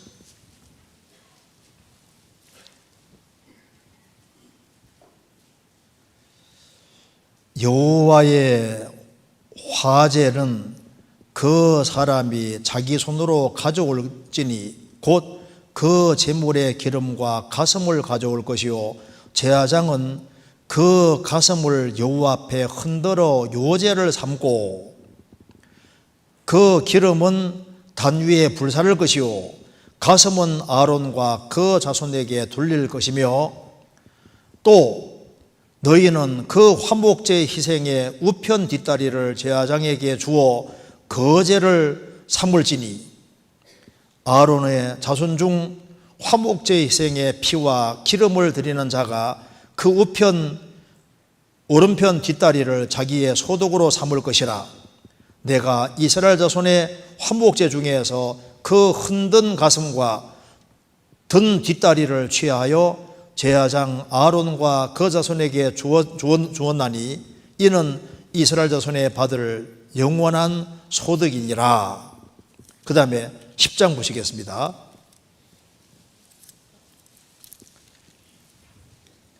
10장 14절. 흔든 가슴과 든 뒷다리는 너와 내 자녀가 너와 함께 정한 곳에서 먹을지니 이는 이스라엘 자손의 화목제생 중에서 내 응식과 내 자손의 응식으로 주신 것이라.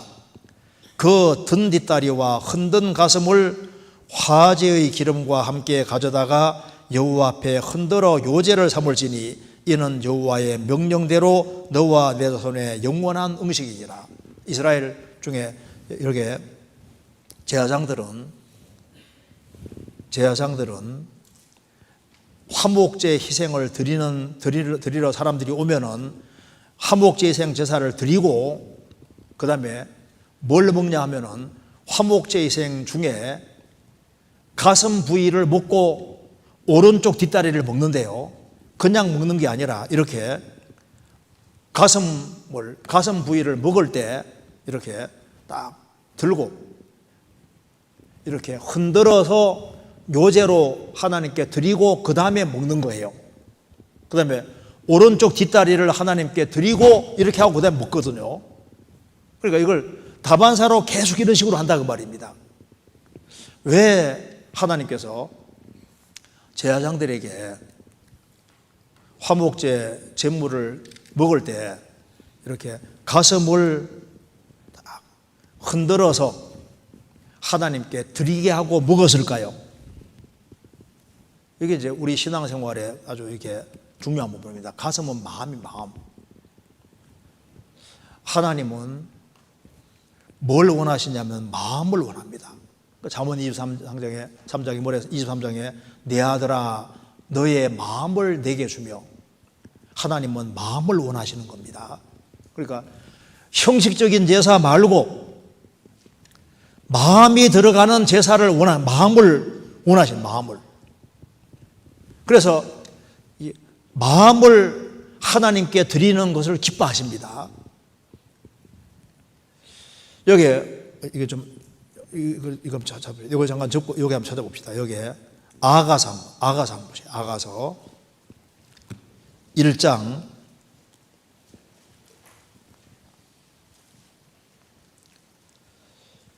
14절에 나의 사랑하는 자는 내게 엔게디 포도원의 고베라 송이로구나.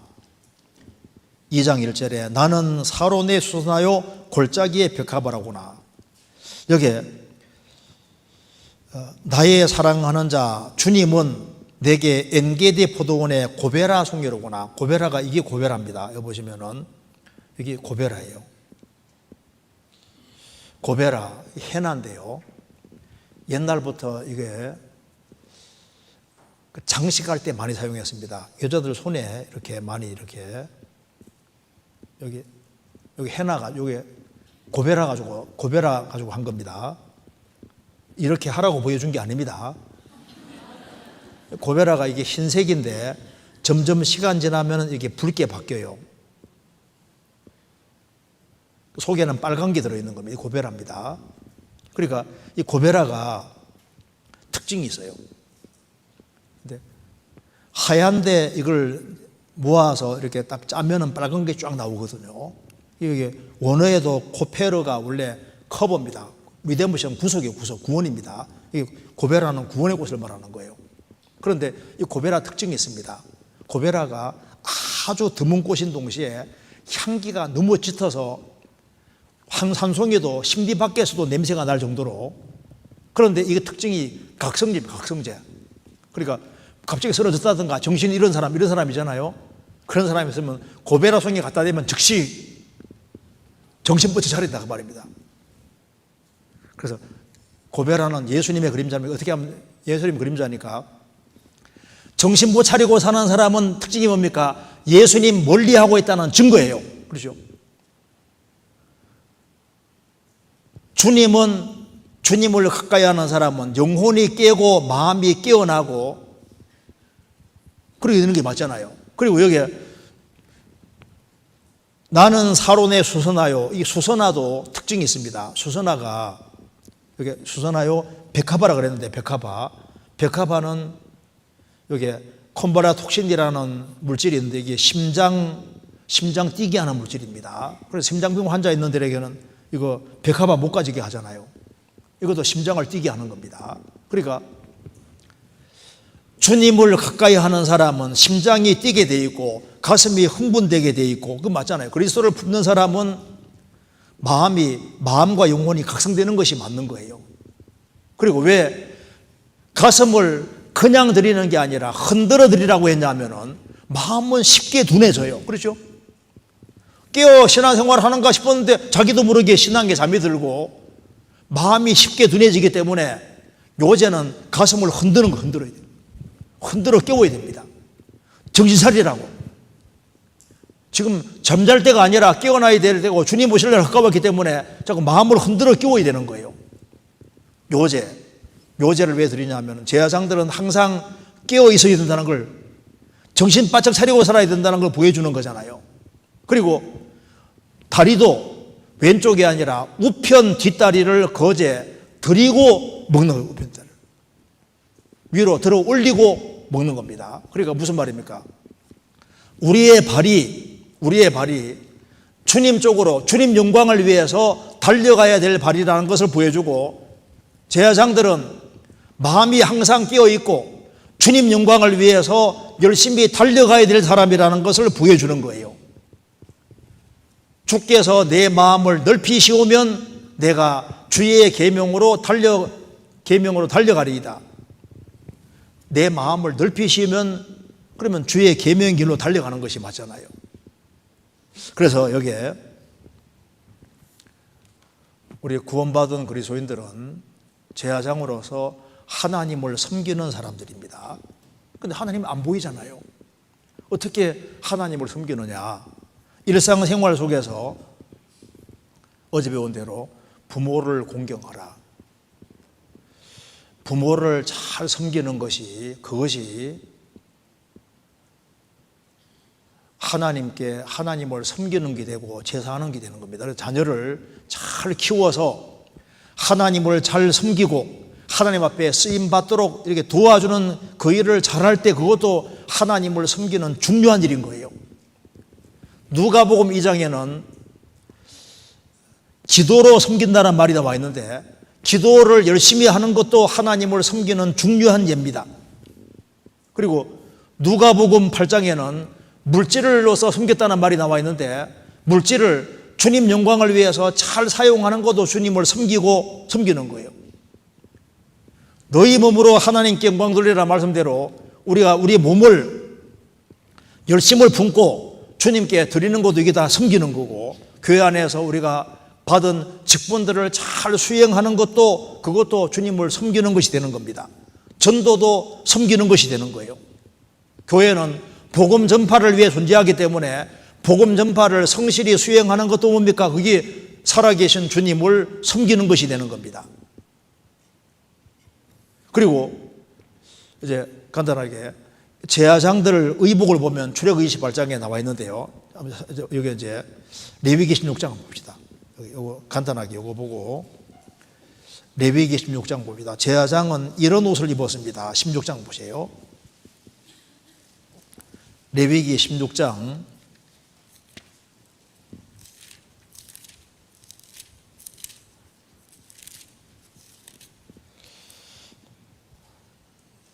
4절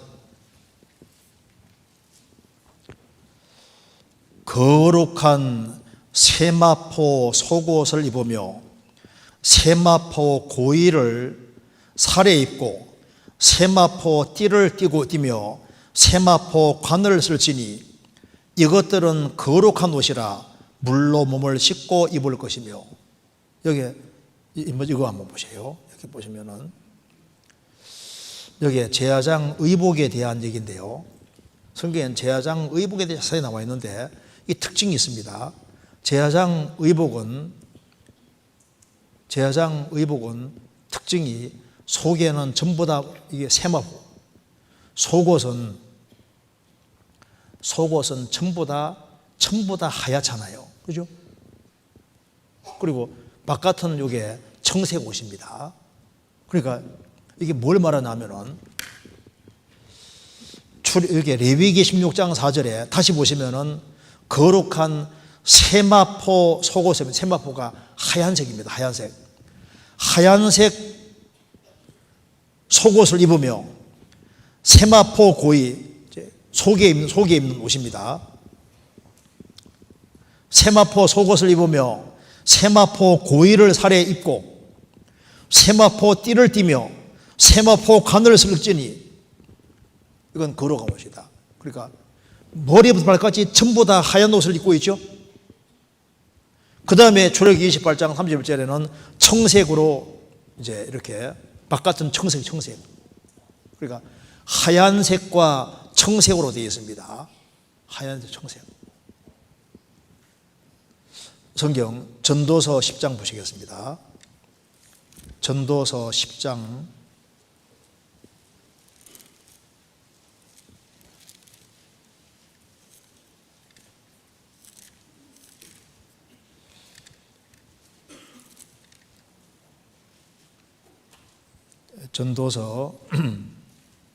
9장 8절입니다.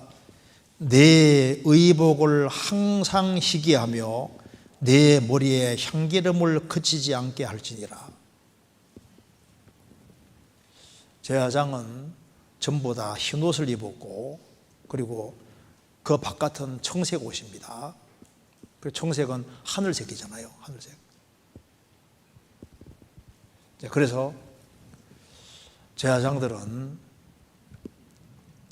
이 세상에서 하나님을 가까이 하는 사람이기 때문에 굉장히 중요한 사람이고 교회 어른들이고 이 세상의 어른들이고 가장 중요한 일을 하는 사람이라는 것을 얘기를 하고 있습니다. 그래서 오늘 이제 제사장에 대해서 이렇게 배웠는데요. 거듭난 모든 그리스도인들은 제사장입니다. 제사장. 그리고 우리가 주님 앞에 쓰임받는 제사장이 되어야 됩니다. 쓰임받는. 그럼 어떻게 되느냐? 세상 사람들이 가는 길과 우리가 가는 길이 다르기 때문에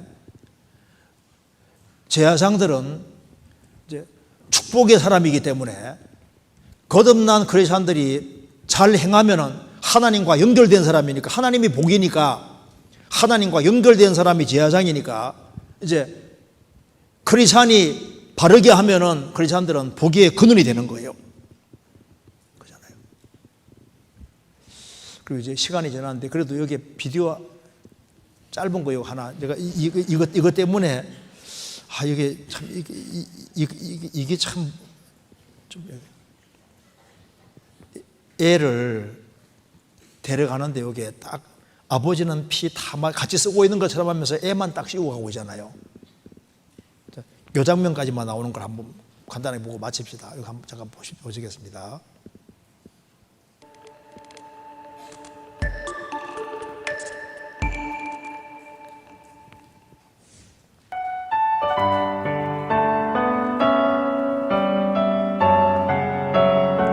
둘이 고합니다.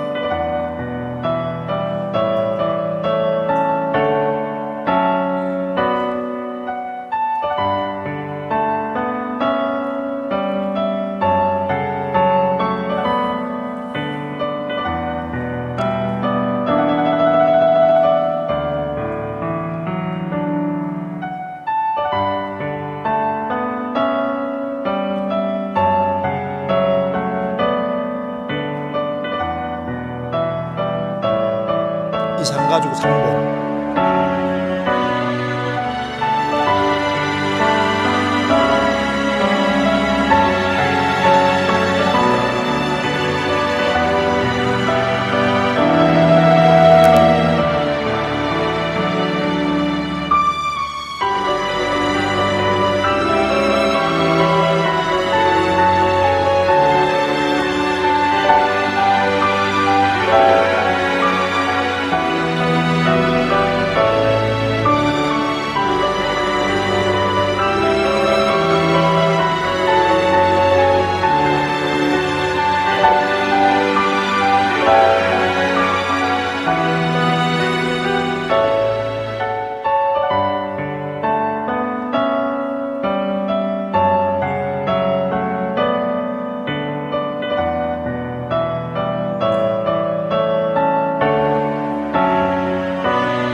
요까지 봅시다.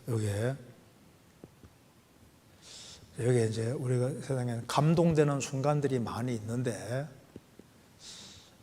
사실은 그 하나님께서 부모에게 자녀 사랑하는 마음도 주셨잖아요. 그러니까 이 세상에서는 하나님을 섬기는 사람으로서 이제 우리가 중요하게 생각해야 될 것이 부모를 중요하게 생각해요. 부모를. 그러니까 레위기에서 애굽 풍습도 말고 가나안 풍습 말고 하나님을 섬기라 하면서 부모에게 잘하라고 얘기를 하는데 이게 맞을 겁니다. 명절도 가까운데 부모에게 잘하는 사람은 정말 주님께 복을 받고, 그리고 부모님 마음을 기쁘게 하는 사람은 틀림없이 하나님 마음도 기쁘게 할 수 있을 겁니다. 같이 기도하시겠습니다. 자비로우신 우리 아버지 하나님, 저희들을 주의 보배로운 피로 구원해 주시고 소망을 가지고 살게 해주신 것을 감사드립니다. 저희들 주님 앞에 서는 그날까지 지켜주시고 도와주옵소서. 다 주님 안에서 귀하게 쓰임받도록 도와주시고 저희들이 영적으로 더욱 각성을 하고 밝은 눈으로 주님이 주시는 그 눈으로 세상을 볼 수 있도록 도와주시옵소서. 또 내일 모든 시간도 도와주시고 돌아가는 발걸음도 지켜주시옵소서. 우리 구주 예수 그리스도 이름으로 기도하옵나이다. 아멘. 네, 수고하셨습니다.